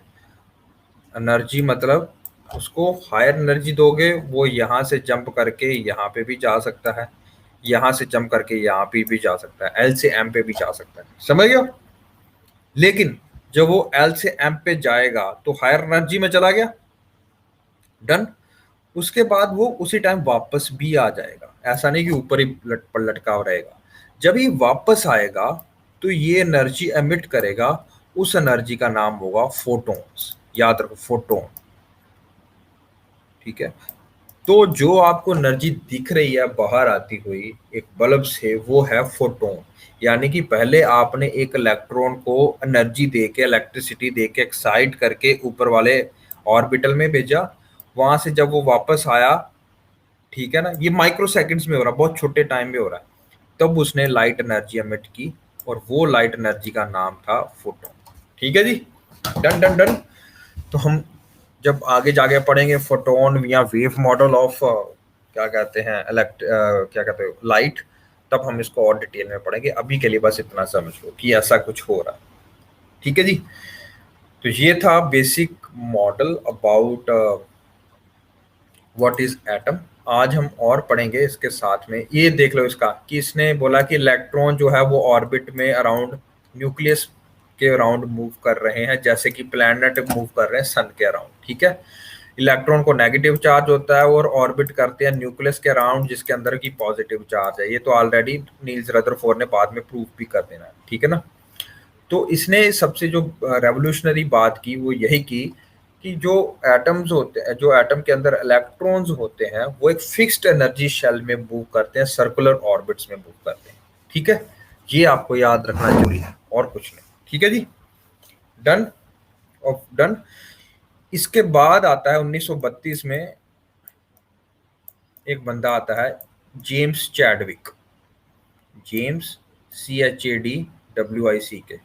कई बार पेपर में इनके बारे में भी पूछा गया है कि भैया जी न्यूट्रॉन की डिस्कवरी किसने की, इलेक्ट्रॉन की किसने की, प्रोटॉन की किसने की, तो you should know about their names. James Chadwick ने फाइनली बोला कि सिर्फ और सिर्फ प्रोटॉन की मास को कंट्रीब्यूट नहीं करता, न्यूट्रॉन भी करता है भैया। ठीक है? तो आपने देखा होगा कि प्रोटॉन काफी भारा होता है, मैंने बताया था, और सारा वेट मेजर करता है। पर सिर्फ यही चीज उसका भार नहीं बनाती, उसके अंदर और खाली जगह भी बहुत है, जहाँ पे एक न्यूट्रल पड़ा है, न्यूट्रल एटम पड़ा है, न्यूट्रल सब एटॉमिकल पार्टिकल पड़ा है, सॉरी, उसका नाम है न्यूट्रॉन। ठीक है? इसका भार more and less is similar to that of भार ऑफ प्रोटॉन। यानी कि सिर्फ प्रोटॉन, अगर अब इतना ज्यादा देखो, अब क्या होगा, सपोज मैं हाइड्रोजन की बात कर रहा हूँ। ठीक है? हाइड्रोजन का एटॉमिक नंबर 1 होता है, सबको पता है। ठीक है ना? ये तो नहीं बताने की जरूरत ना, everybody got it? Hydrogen is 1 1। ठीक है ना? नीचे हम एटॉमिक मास नंबर लिखते हैं, ऊपर हम लिखते हैं एटॉमिक नंबर। ठीक है जी? डन। ये सबको पता होना चाहिए। इसका मतलब समझो, जब भी हमने चीज नीचे लिखी है, ठीक है, इसका मतलब है that is number of electrons. ठीक है? जो हमने ऊपर लिखी है, सॉरी सॉरी सॉरी, जो ऊपर लिखी है, ठीक है, that is number of electrons जो कि पार्टिसिपेट करते हैं, और नीचे है प्रोटॉन्स। ठीक है ना? तो अगर आप न्यूट्रॉन माइनस इलेक्ट्रॉन करते हो तो अंदर कितना बचता है, सॉरी, प्रोटॉन माइनस इलेक्ट्रॉन करते हो तो कितना बचता है अंदर? 0। इसका मतलब कि न्यूट्रॉन इसमें जीरो है। डन। अब हम हीलियम लेते हैं जिसका की क्या है, 4 और 2। ये समझ रहे हो? 2, ठीक है। 4 क्या है, एटॉमिक मास नंबर है उसका। 2 क्या है, चैडविक, डब्ल्यू आई सी के, जुनेजा चैडविक, डब्ल्यू आई सी के। आप हीलियम का जो एटॉमिक नंबर है 2 और मास नंबर है 4, ये हम बात करेंगे अभी क्या है। 4 है। इसका संदर्भ समझिए, 2 क्या है, नंबर ऑफ इलेक्ट्रॉन्स, और 4 क्या है उसका टोटल वेट, है ना। इसका मतलब प्रोटॉन कितने होंगे, प्रोटॉन कितने होने चाहिए इसमें, 2 ही होने चाहिए, क्योंकि इलेक्ट्रॉन कितने हैं, अगर इलेक्ट्रॉन 2 हैं तो प्रोटॉन भी 2 होंगे। सीधी सी बात है, क्योंकि चार्ज सेम रखना है, एटम को न्यूट्रल रखना है। ठीक है, प्रोटॉन 2 हो गए तो 2। अब ये 2 मास जो है, ये 2 जो एक्स्ट्रा है नीचे बचा, ये क्या है, ये है न्यूट्रॉन। समस्या समझ लगी आपको? अब ध्यान से सुनो, इसका मतलब क्या है। साइंटिस्ट ने जब देखा कि भैया एटम में क्या होता है, प्रोटॉन होते हैं और इलेक्ट्रॉन होते हैं, इनका दोनों का चार्ज एक जैसा होता है, समझ लग गई बात, ठीक है ना। अच्छा, अब आपको पता है कि इलेक्ट्रॉन का चार्ज तो उतना ही होता है ना, जितना प्रोटॉन का होता है। ये +1 है, वो -1 है, ठीक है ना। अब जितने इलेक्ट्रॉन हैं, ठीक है ना, उतने ही प्रोटॉन होने चाहिए। समझ लगी बात? तो साइंटिस्ट ने दो चीजें नंबर नोट किए, उसका नाम था एटॉमिक वेट, या एटॉमिक मास लिख लो, एटॉमिक मास लिखो। एटॉमिक मास, जब उन्होंने एक एटम का मास देखा करके, ठीक है ना, तो उनको लगा भैया ये हाइड्रोजन का 1 1 आ रहा है, ये तो हमें समझ लग रहा है। लेकिन हीलियम का मास उन्होंने देखा 4 था, ठीक है ना, 4 था। और उसके ऊपर चार्ज कितना था, बताइए, 2 पॉजिटिव, ठीक है। लग गई समझ? 2 पॉजिटिव का मतलब, चार्ज का मतलब क्या है, उसके अंदर 2 प्रोटॉन होते होंगे, तो इसका मतलब 2 इलेक्ट्रॉन होते होंगे। लेकिन इलेक्ट्रॉन का मास तो है नहीं, हम पहले बात करके आ चुके हैं, इलेक्ट्रॉन का मास है नहीं। इलेक्ट्रॉन का मास है नहीं तो सारा मास किसका है, प्रोटॉन का। समझ लग रहे हो? पर क्योंकि एटम को न्यूट्रल रखना है हमने, तो प्रोटॉन कितने होने चाहिए, जितने नंबर ऑफ इलेक्ट्रॉन है। इसका मतलब अगर हम मान के चलते हैं कि एक प्रोटॉन का एक मास है, एक एटॉमिक मास है, मतलब समझ लग लो एक मास है, तो कितना मास बना, 2 बना। समझ गए? लेकिन अब भार इसका डबल आ रहा है, ठीक है। प्रोटॉन हमारे पास 2 हैं, ठीक है, इलेक्ट्रॉन हमारे पास 2 हैं, ठीक है। बट मास इसका कहाँ से 2 आ रहा, भाई 4 कैसे आ सकता है, क्योंकि इलेक्ट्रॉन का तो कोई मास होता नहीं खास, ठीक है। सारा भार किसका है, प्रोटॉन का। तो फिर साइंटिस्ट ने, जेम्स चैडविक के बंदों ने एक बात कही कि भैया जी, ये जो बैलेंस है 2 का, ये जो बैलेंस है 2 बीच में, ये भी न्यूक्लियस में ही पड़ा हुआ है, ठीक है। बट ये न्यूट्रल है, इसके ऊपर कोई चार्ज नहीं है, ठीक है। और इसका नंबर कितने होंगे, जितना कि प्रोटॉन होगा। डन। लगी समझ कि भैया जगह को भरने के लिए उतने ही वेट का, ऑलमोस्ट सेम वेट का, प्रोटॉन के वेट का एक और सब एटॉमिकल पार्टिकल है, उसका नंबर नाम है न्यूट्रॉन। ये बहुत ज्यादा समझ इंपॉर्टेंट बात है, समझ गए हो। न्यूट्रॉन के ऊपर चार्ज क्या है, 0। न्यूट्रॉन का मास कितना है, as comparable to a proton, और इलेक्ट्रॉन से तो बड़ा ही होगा ना। समझ गए बात? तो जो बीच वाला मास का गैप है, उसको भरने के लिए हमारे पास न्यूट्रॉन आता है। लगी बात इतनी समझ? बताइए, आगे चलें? बताओ बच्चों। Done.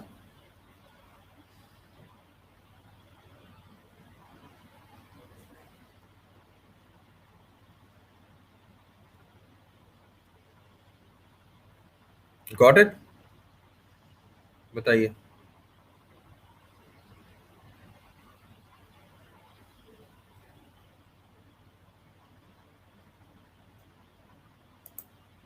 Good good good good. अब मेरे को बताओ, सी 6 और 12, what is the atomic number and what is the atomic mass number? What is the atomic number? Number हमेशा छोटा होएगा, मास हमेशा बड़ा होएगा, याद रखिए, ठीक है ना। जो मास है, ठीक है, ये मास हो गया, atomic mass number and atomic number, ठीक है ना, एटॉमिक नंबर, ठीक है। ध्यान दीजिए, जो मास है that will contributes to its physical properties. Chemistry में फिजिकल प्रॉपर्टीज क्या आएंगी, इसका मेल्टिंग पॉइंट क्या है, इसका बॉइलिंग पॉइंट क्या है, ये अगर आप रूम टेम्परेचर पे रखो, क्या ये सॉलिड है, लिक्विड है, गैस रहेगा। लग गई समझ जो हम पढ़ के आए मैटर में। तो एक एटम का जितना भी मास होगा वो डिटरमाइन करेगा कि ये इसकी फिजिकल प्रॉपर्टीज क्या है। याद रखिए, जो एटॉमिक नंबर है, जो छोटे वाला नंबर होगा हमेशा, ठीक है, that will determine its chemical properties. Chemical properties याद रखिए हमेशा। क्यों? क्योंकि ये हमेशा इलेक्ट्रॉन के नंबर को दर्शाएगा, प्रोटॉन के नंबर को दर्शाएगा। इसका मतलब केमिकल रिएक्शन का मतलब कितना रिएक्टिव है, कितना स्टेबल है, ठीक है। रिएक्टिव है, कितना स्टेबल है, कितना ज्यादा ये रिएक्ट करेगा किसी भी सब्सटेंस के साथ। You get it? यहां तक समझ लग गया बेटा? Atomic number will determine the chemical composition, ठीक है ना। केमिकल रिएक्शन किस तरह से केमिकल रिएक्ट करेगा, केमिकल प्रॉपर्टीज क्या होंगी उसकी। और atomic mass number will determine कि ये इसका फिजिकल प्रॉपर्टीज क्या होंगी, ये किस तरह, ये सॉलिड होगा रूम टेम्परेचर के, लिक्विड होगा या गैस होगा, इसका मेल्टिंग पॉइंट क्या होगा, इसका इसका बॉइलिंग पॉइंट क्या होगा, है ना। तो ये सारी डिटरमाइन करेगा मास नंबर। अच्छा, अगर आपको ये C1612 है, अगर इसका मैं आपको प्रोटॉन, इलेक्ट्रॉन और न्यूट्रॉन का चार्ट बोलूं, बना के दिखाओ, तो क्या होगा इसका बताइए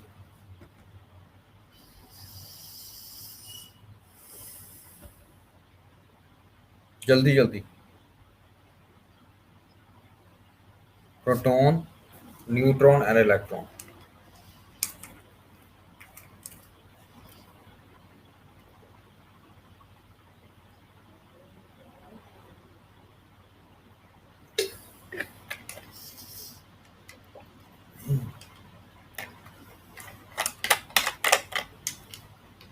बताइए।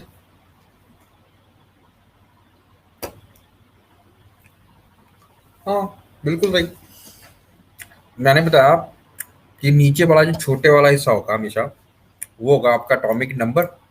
और एटॉमिक नंबर हमेशा इलेक्ट्रॉन के इक्वलेंट होगा, क्योंकि इसमें इलेक्ट्रॉन ही हिस्सा लेंगे, ठीक है। कितना हो गया, 6 इलेक्ट्रॉन हो गए। इसको न्यूट्रल रखना है हमें, तो कितने प्रोटॉन होंगे, 6, ठीक है। पर मास कितना है, 12 में से 6 निकाल दो, मास है 12। तो न्यूट्रॉन कितने होने चाहिए 12 के लिए, 6, क्योंकि neutron plus proton will form the mass number, हमेशा याद रखिए।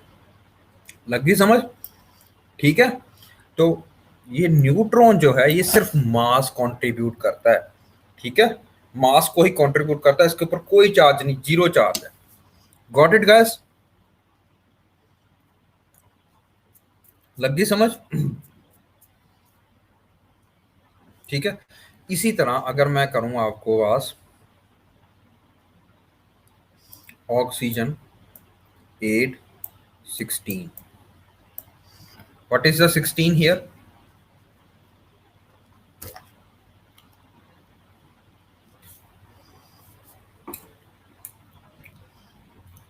Mass number.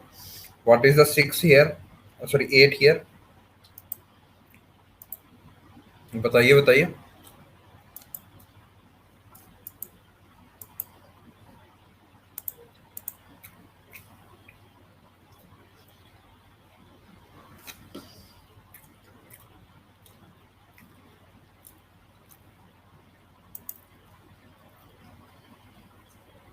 Got it? What is proton, electron and neutron number? जल्दी बताइए, कौन कौन सी चीजें हैं ये? क्या क्या नंबर है इनका, बड़ा सौखा है।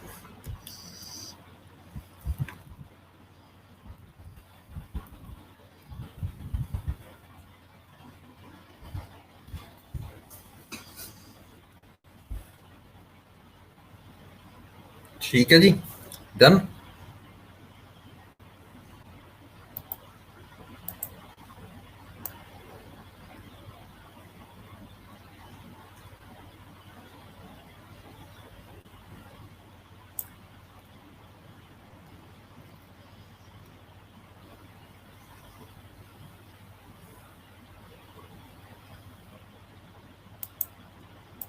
ठीक है जी, okay, good good good, very good, समय लग गया आपको, दैट्स गुड।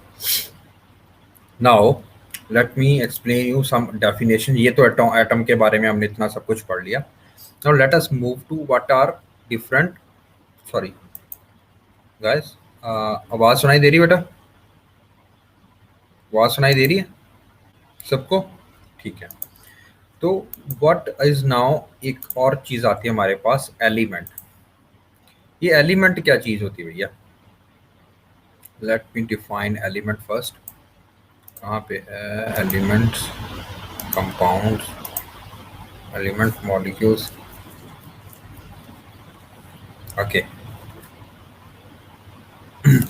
तो let me first define what is elements. तो सबसे छोटा यूनिट हमने क्या बोला था, बताइए? ठीक है ना?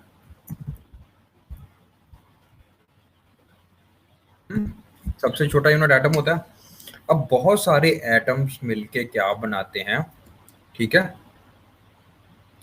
That is consist of only atoms that have the same number of protons in their atomic nuclei। ठीक है ना? डन। तो एलिमेंट को कैसे डिफाइन करते हो?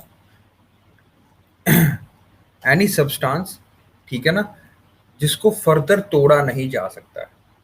समझ रहे हो? एनी सब्सटेंस, प्योर सब्सटेंस, ठीक है ना।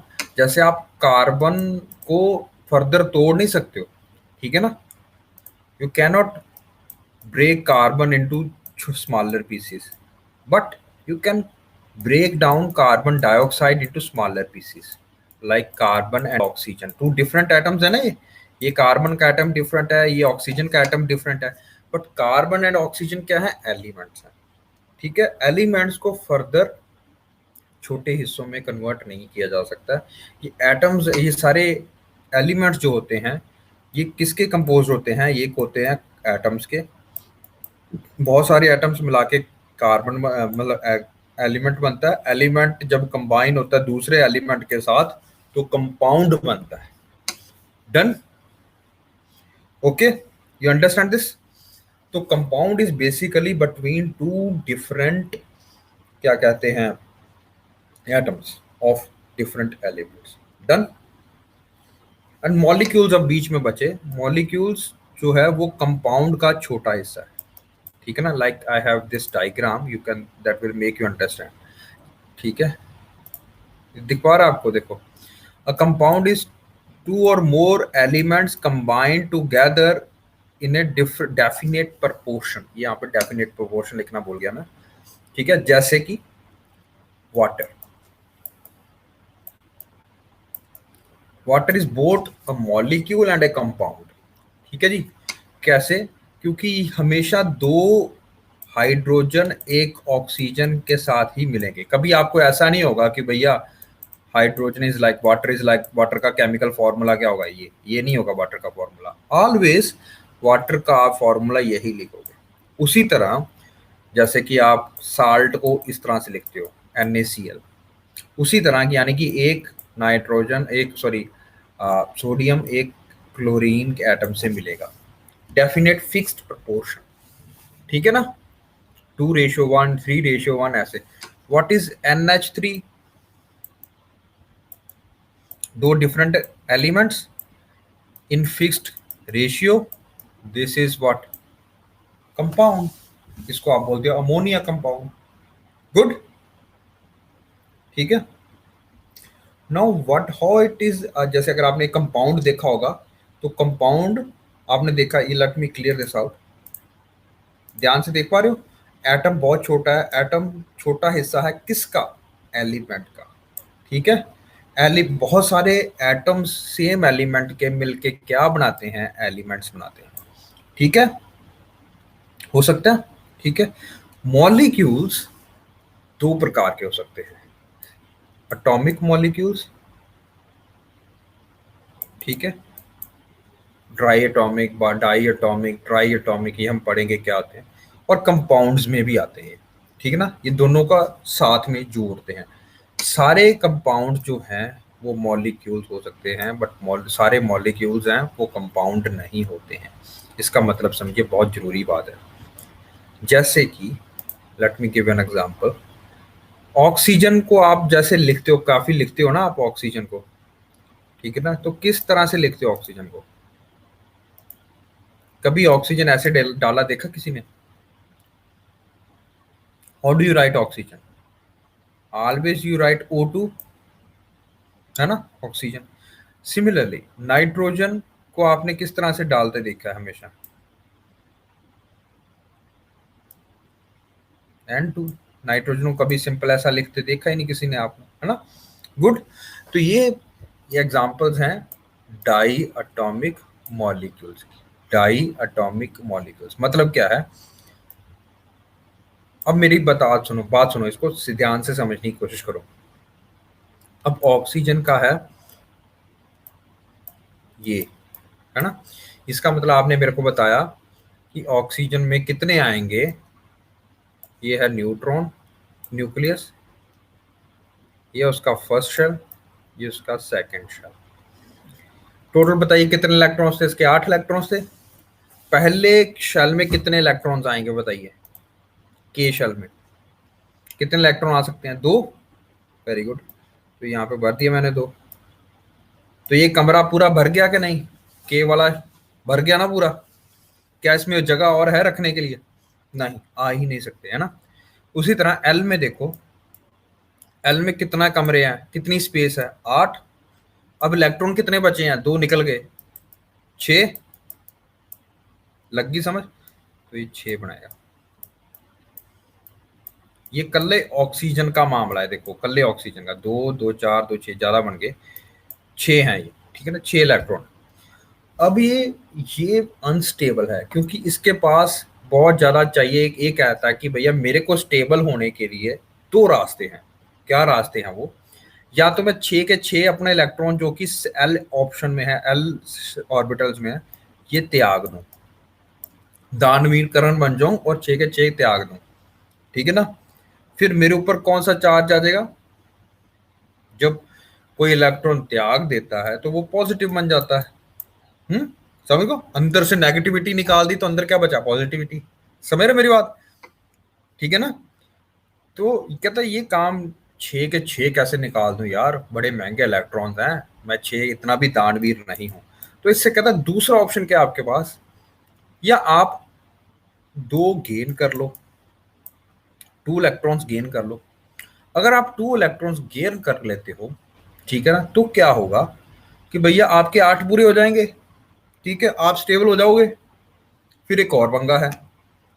अब ये पंगा क्या है कि आपने अगर 2 इलेक्ट्रॉन्स गेन किए हैं तो ओवरऑल आप में नेगेटिविटी बढ़ेगी या कम होएगी बताइए? खुद सोचो। नेगेटिविटी, समझ गए ना। तो ओवरऑल चार्ज क्या बन जाएगा? नेगेटिव। अब तीसरा रास्ता है कि चलो एक ऑक्सीजन एटम है, इसको मैं इलेक्ट्रॉन्स दिखा रहा हूं, 2, 1 2 3 4 5 6, ठीक है। और दूसरा इलेक्ट्रॉन है, ऑक्सीजन का एटम आता है, 1 2 3 4 5 6। ये जो डॉट्स बता रहा हूं ये इलेक्ट्रॉन्स हैं। ऑक्सीजन कहता है कि भैया हम ये नहीं काम करते कि किसी का मार लो किसी का खींच लो। हम एक काम करते हैं, हम आपस में भाई बंधु कर देते हैं, हम एक बॉन्ड बना लेते हैं आपस में, ठीक है, ओके। बॉन्ड से क्या होगा? हम दोनों साथ में जुड़ जाते हैं, ठीक है ना। साथ में जुड़ने से क्या फायदा होगा? देखो ध्यान से देखना है इसको, ठीक है ना। साथ से जुड़ने का क्या फायदा है? अब इलेक्ट्रॉन करो इसके, 1 2 3 4, शेयरिंग कर दी ना, शेयर कर दिए, 5 6 7 क्या ये ऑक्सीजन स्टेबल हो गया? बताइए। डन। 8 चाहिए थे उसको, 8 इलेक्ट्रॉन मिल गए। ठीक है। उसी तरह इस वाले भाई बंधु का देखो, दूसरे ऑक्सीजन एटम का, 1 2 3 4 5 6 7 8, ये भी स्टेबल हो गया। इसके भी 8 हो गए इलेक्ट्रॉन, एल शेल पूरा कंप्लीट हो गया। क्या इसके ऊपर कोई चार्ज पड़ा? नहीं, चार्ज पड़ने की जरूरत ही नहीं है। क्या ये नेगेटिव या पॉजिटिव आया? नहीं। इसने क्या किया कि अपने इलेक्ट्रॉन दूसरे इलेक्ट्रॉन के साथ, दूसरे ऑक्सीजन एटम के साथ शेयर कर लेते हैं, हाथ बना के जोड़ लिए इसने। ठीक है ना। उसके कारणवश क्या हुआ, दोनों के इलेक्ट्रॉन ऑर्बिटल्स कंप्लीट हो गए। ठीक है। तो आपको नेचुरली अकरिंग कोई भी ऑक्सीजन मॉलिक्यूल होगा तो इस तरह से दिखेगा। ये आपको ऑक्सीजन कल्ला कभी नहीं दिखेगा। वो हमेशा जब भी कल्ला दिखेगा वो दूसरे के साथ कंबाइन होके क्या बना देगा, ऑक्सीजन। इसी प्रकार आप नाइट्रोजन का भी कर सकते हो। नाइट्रोजन में भी 2 और 5 का कंसेप्ट है। ये दो डबल बॉन्ड बना रहा है ना, ये देखो। ठीक है ना। इन बॉन्ड को जो बोलते हैं, चाहे वो सिंगल बॉन्ड हो, डबल बॉन्ड हो या ट्रिपल बॉन्ड हो, इसको बोलते हैं हम कोवेलेंट बॉन्ड। Covalent bond. लग गई समझ? ये लग गई समझ आपको? अगर सिंगल है तो मोनो एटॉमिक, अगर डबल बॉन्ड है तो डाई एटॉमिक, अगर ट्रिपल बॉन्ड है तो ट्राई एटॉमिक। ट्राई मतलब 3, एटॉमिक मतलब bonds. Try atomic covalent bond. ये लग गई समझ? बताइए हाँ ना, हाँ ना, जल्दी बताइए।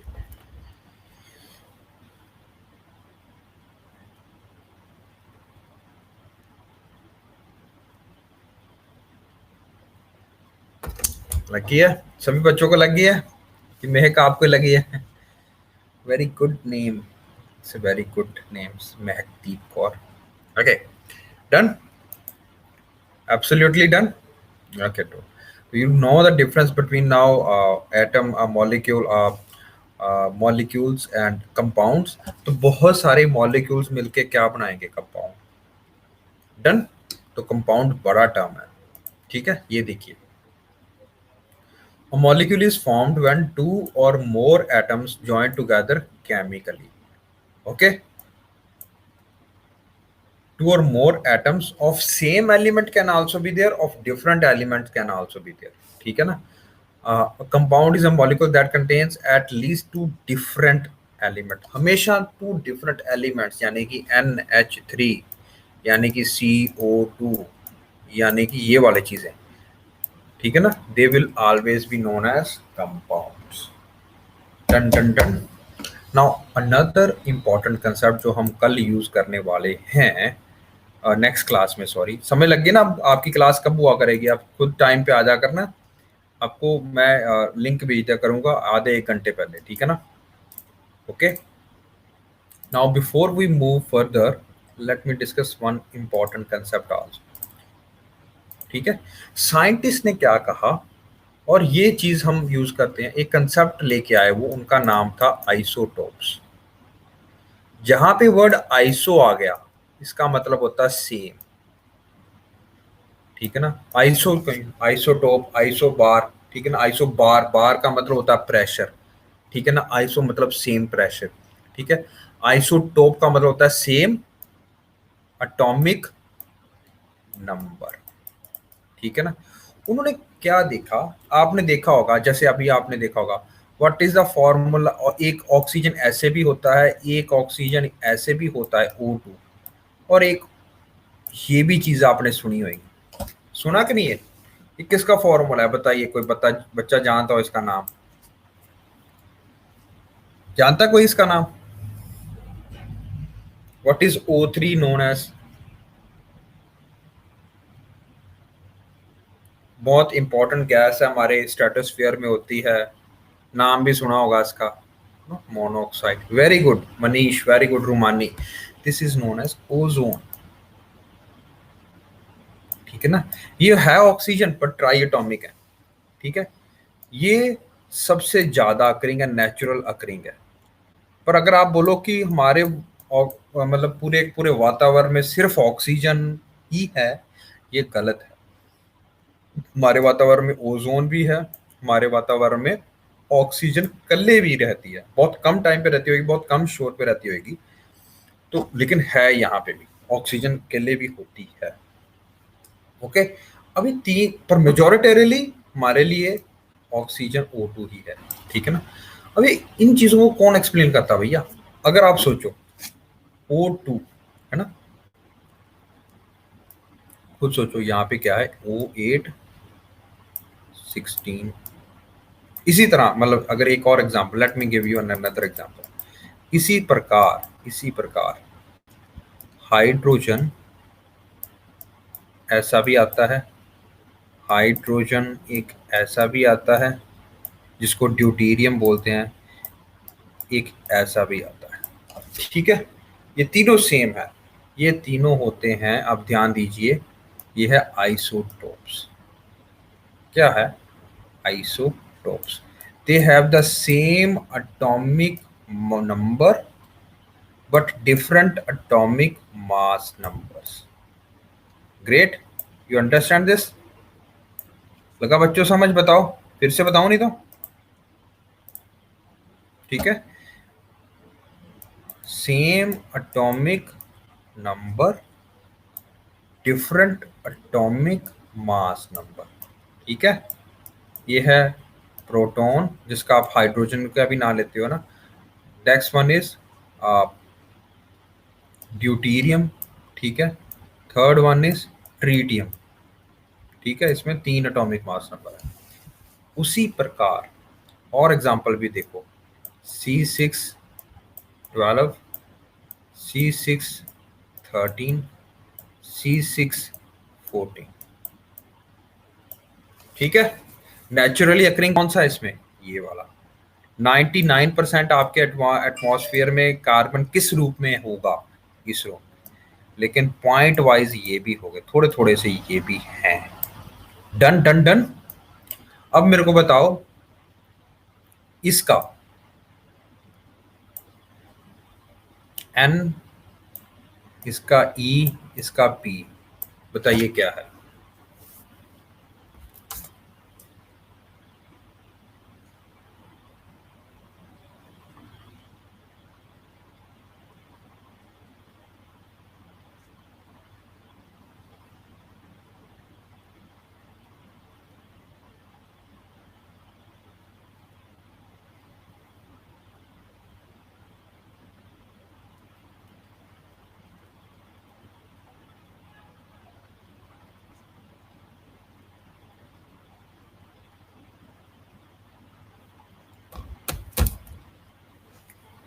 E6N2 P6 N2 कैसे आ सकता है भाई? महकदीप कौर। N8 आएगा, ठीक है ना। तो N बढ़ जाएगा ना, मास नंबर बढ़ गया, तो यही समझ का आपका आना चाहिए। हमेशा याद रखना, कल मैं ये बात फिर से दोहराऊंगा, ठीक है। रेडियो एक्टिविटी के लिए आपके पास N/P रेशियो इक्वल होनी चाहिए। डन।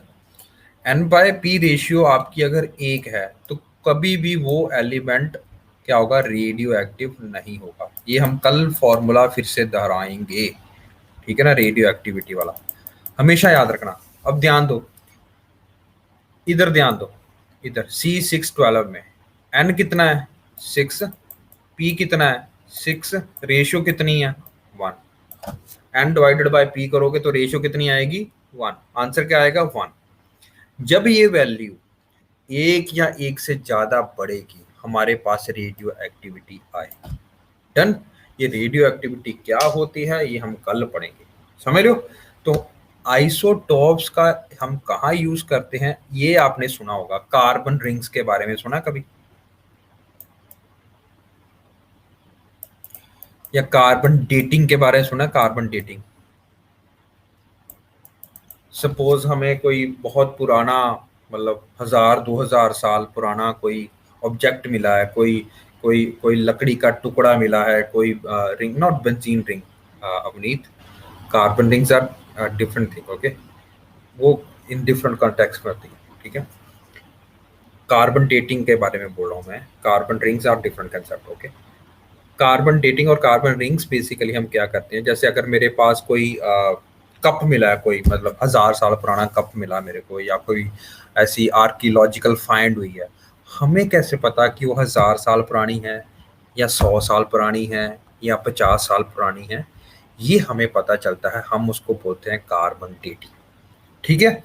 आपको सब पता होगा कि आपको पता होगा कि कोई भी चीज, आप कोई भी चीज लेते हो, है ना, अगर एक कप है तो एक कप भी कार्बन का कहीं ना कहीं तो बना ही होगा, है ना।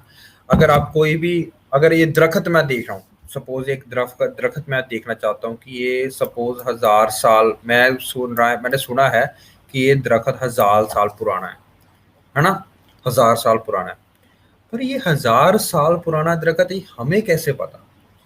तो ये हमें पता चलता है थ्रू आइसोटोप या रेडियो आइसोटोप डेटिंग। इसका मतलब क्या होता है, इसका मतलब समझिए। आपने कभी दरख्त का तना दिखा कटते हुए देखा उसको? कभी कभी देखा देखा है? Let me show you। आपने कभी, उसको बोलते हैं बार्क, जैसे ये उसका तना है, तो आपने छोटे छोटे गोले देखे उसमें, ऐसे ऐसे करके होते हैं। कभी भी बार्क देखी हो, कभी उसको लकड़ी को कटते देखा हो, या उसके साथ में उसका तना देखा हो, देखा कभी, है ना। तो इस तरह का होता है कुछ, ठीक है। अब ये बना किसका हुआ, देखो ये अगर आप इसको क्लासिफाई करो, है ना, तो इसको किसका बना, कार्बन का, है ना। Carbon, hydrogen, oxygen, complex carbohydrates का बना है। उसमें कार्बन जरूर होगा। कार्बन भी कौन सा होगा, मेजोरिटेरली उसमें कौन सा होगा, C612। पर क्या सारे वातावरण में यही है और कोई आइसोटोप नहीं है उसका? नहीं, उसका ये टॉप भी तो है, C614, समझ रहे हो। और ये क्या है, रेडियो एक्टिव है। रेडियो एक्टिविटी जहाँ पे आ जाती है, इसका मतलब क्या है कि वो धीरे धीरे डिके होता है। यानी कि आज सपोज इसके 100 ग्राम था, आज 10 साल बाद ये सपोज इसका 10 ग्राम रह जाएगा, 1000 साल बाद ये 1 ग्राम रह जाएगा, उसके बाद 1000 साल बाद ये 0.1 ग्राम रह जाएगा, ठीक है ना। तो ये फिक्स्ड वैल्यू है, इसका हमें पता है कि इतने टाइम बाद इतनी डिके करेगा। कौन सा, रेडियो एक्टिविटी डिके करेगी, कम होती रहेगी, है ना। समझ रहे हो मेरी बात, लगा समझे कंसेप्ट रेडियो एक्टिविटी का। तो हम ये बोल सकते हैं कि अगर ये 100 ग्राम इसने C614 जब ये पैदा हुआ उस टाइम ऑब्जॉर्व किया होगा, और 1000 साल बाद अब हमने देखा उसको, आज मैं ऑब्जर्व कर रहा हूँ, तो ये बंद इसके अंदर इतना है ना, 1.1 ग्राम बचा है ना। तो आई कैन कोरिलेट ना कि इसका जन्म कब हुआ होगा, ये कब हमें दिखा होगा सबसे पहले, कब स्टार्ट हुआ होगा इसके अंदर कंसेप्ट, ये है ना। कब इसने सबसे पहले एटमॉस्फेयर से कार्बन अब्सॉर्ब की होगी, ये वाली C614 वाली, है ना। लग गई समझ। तो इसका नाम, इसको हम बोलते हैं कार्बन डेटिंग। क्या बोलते हैं हम, कार्बन डेटिंग। तो कार्बन डेटिंग हम वहां पे यूज करते हैं जब वो कोई भी ऑब्जेक्ट कार्बन से बना होगा, ठीक है ना। अब अब बताओ सुनो, आपकी हड्डियों में भी तो कार्बन होता है ना। कैल्शियम, कार्बन, कम्प्लेक्स कार्बोहाइड्रेट्स होते हैं। अगर कोई आपको कंकाल मिला है, तो आप उसको ये भी पहचान सकते हो कि ये किसवीं सदी का कंकाल होगा, कब इसकी डेथ हुई होगी अप्रोक्सीमेट, ठीक है ना। क्योंकि आपकी बॉडी ने हड्डियों में भी अब्जॉर्ब किया होगा कैल्शियम को, और क्या कहते हैं, कार्बन को। ये बताया जा सकता है कि ये कितना पुराना कंकाल है, ये भी बताया जा सकता है बेक बैक करके। इसको हम और अच्छे से नेक्स्ट क्लास में समझेंगे रेडियो एक्टिविटी को, बट मोटा मोटा समय लगा आज। What is neutron, neutron, proton, electron, elements, molecules, compounds, ये सारा समझ लगा आज। एलिमेंट्स क्या होते हैं, बस हम इसी को आगे बढ़ के इसी को आगे लेके जाएंगे, ठीक है। नेक्स्ट क्लास में बाकी क्लास के साथ आपकी क्लास लगेगी, ठीक है। जाने से पहले एक छोटा सा टेस्ट हो जाए, जो हमने पिछली बार पढ़ा था, है ना। हो जाए टेस्ट फिर इंग्लिश का। हाँ बताइए बताइए, याद किया बच्चों,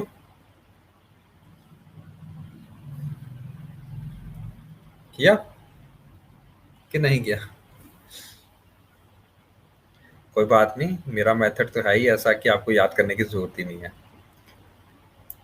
what is this word, meaning of this word? देख के मत बताना, कैन चेक बट आप देख के मत बताओ, बताइए। Very good, very good Anjali, very good Prashit. और बताइए बच्चों, आप सो रहे थे क्या?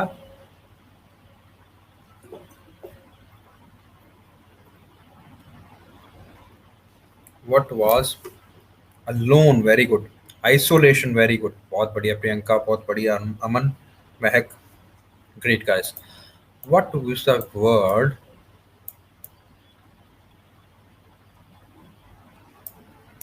befuddle?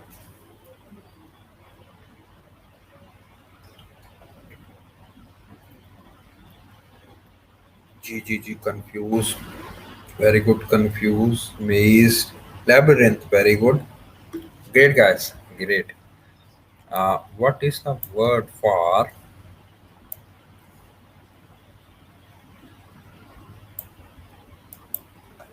aghast? St, aghast.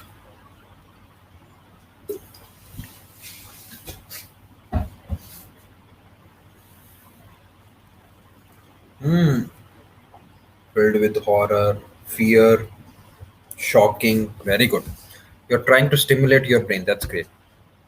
What is the meaning of transient?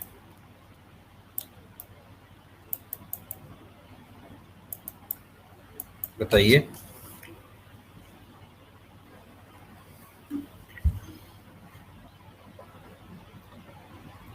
Short living, ussing, limited time, very good Prishad, ठीक है ना? That's good. What is the meaning of jaded?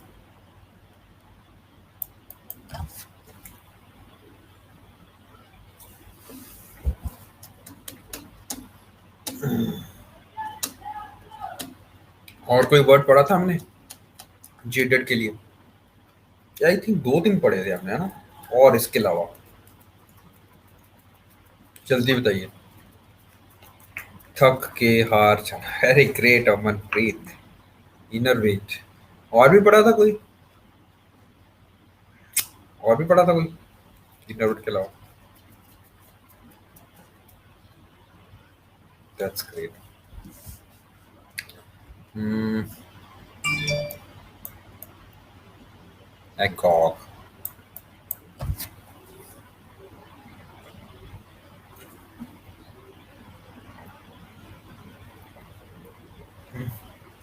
What is the picture that comes to your mind when you hear this word?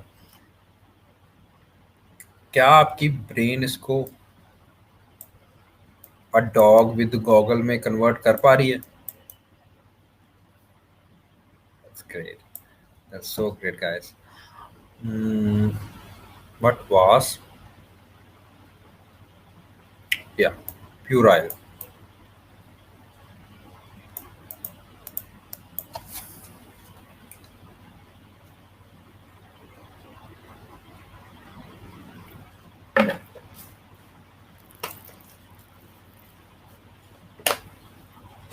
Great.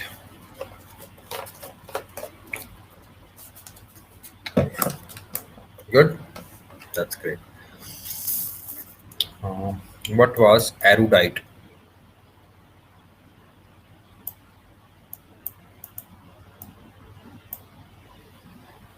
क्या picture आ रही है एरोडाइट में आपके दिमाग में?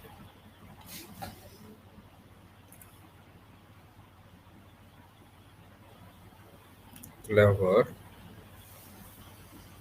हम्म। पिक्चर क्या आ रही है? एरोडाइट या एरुडिशन? एरुडिशन या erudite, very good study. Erudition नहीं आ रहा दिमाग में।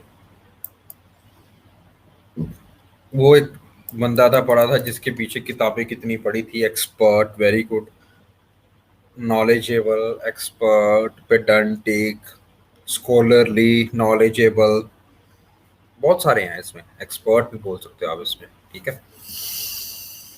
आ, हमने एक और वर्ड पढ़ा था, रेवनस।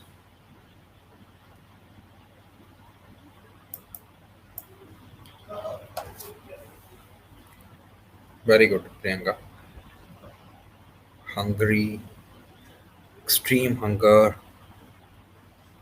Great appetite, voracious eater. ठीक है ना, तो ये सारे रेवनस हैं. एक हमने इसके साथ मिलता जुलता वर्ड पढ़ा था, उसका नाम था ग्लूटोन. यस, ग्लूटोन. ठीक है ना. What other word? Android.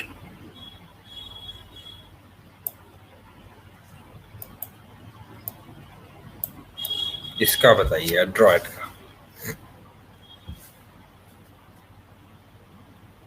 Skilful, clever, very good. Ingenious भी बोल सकते हो. ठीक है ना. um berate. Berate करना किसी को.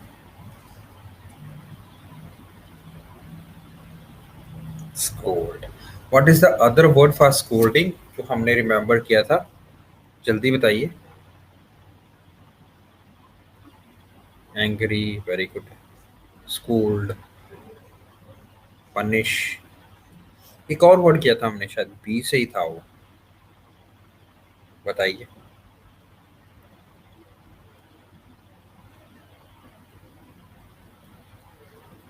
याद है किसी को? Very good. It was not B, it was B. Castigate. Great ice, great. Great Prashit, great Avneet, that's good guys. That's great. What is bemoan?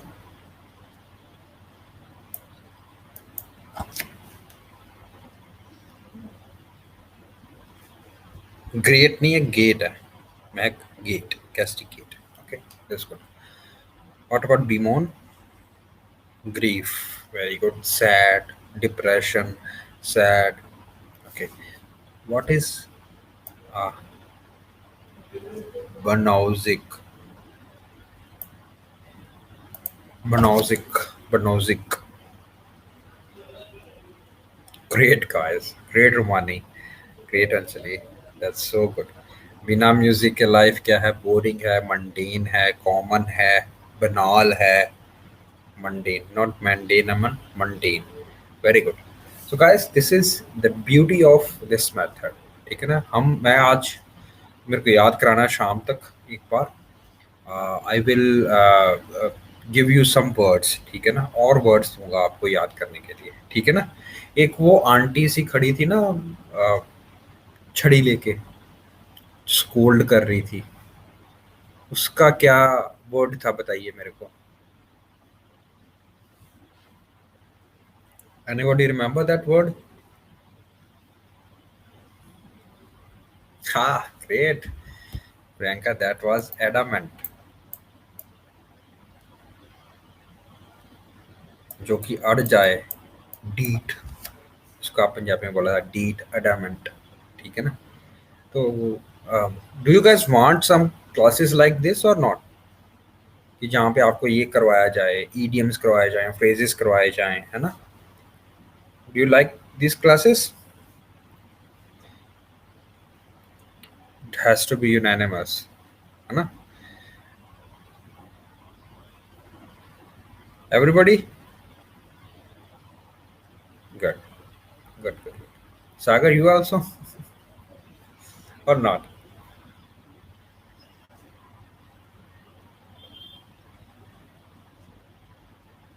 बताइए, बताइए सागर.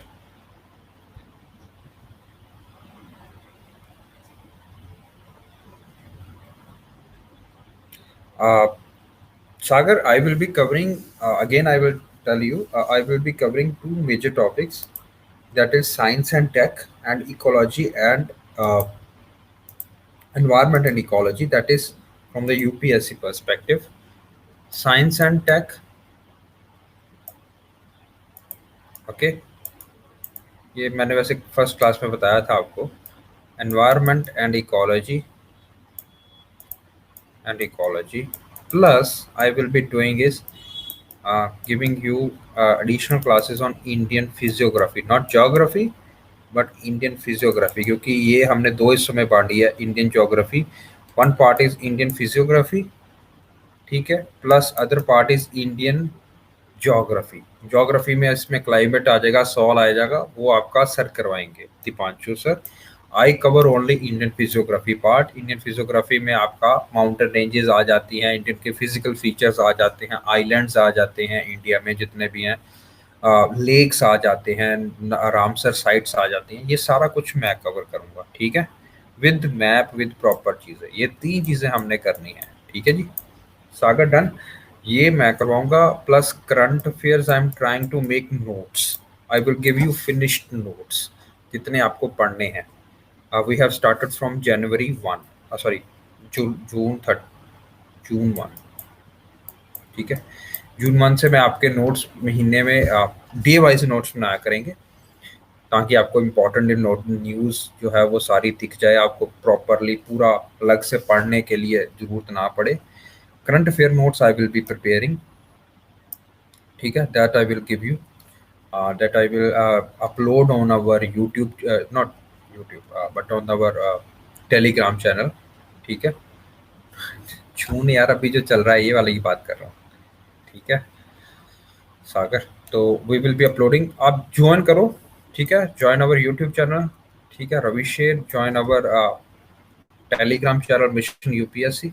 ओके, तो you need not to cover worry about current affairs. Even then अगर आपको कुछ problem आती है, suppose कोई news आपने पढ़ी है और आपको नहीं समझ लग रहा है, you can ask in the group। Okay, I will answer in the group। You can also WhatsApp me, but first try to ask in the group। बहुत सारे बच्चे हैं पढ़ रहे हैं, वो आपको काफ़ी टाइम से 1 साल से पढ़ रहे हैं वो, तो वो आपको ज़्यादा बेटरली अच्छा एक्सप्लेन कर पाएंगे। अगर फिर भी नहीं समझ आता तो मैं आपको बेसिक से समझाऊंगा वो। ठीक है, okay good guys. And this current affairs is not from a single source, it is from plethora of sources। Okay, plethora of sources like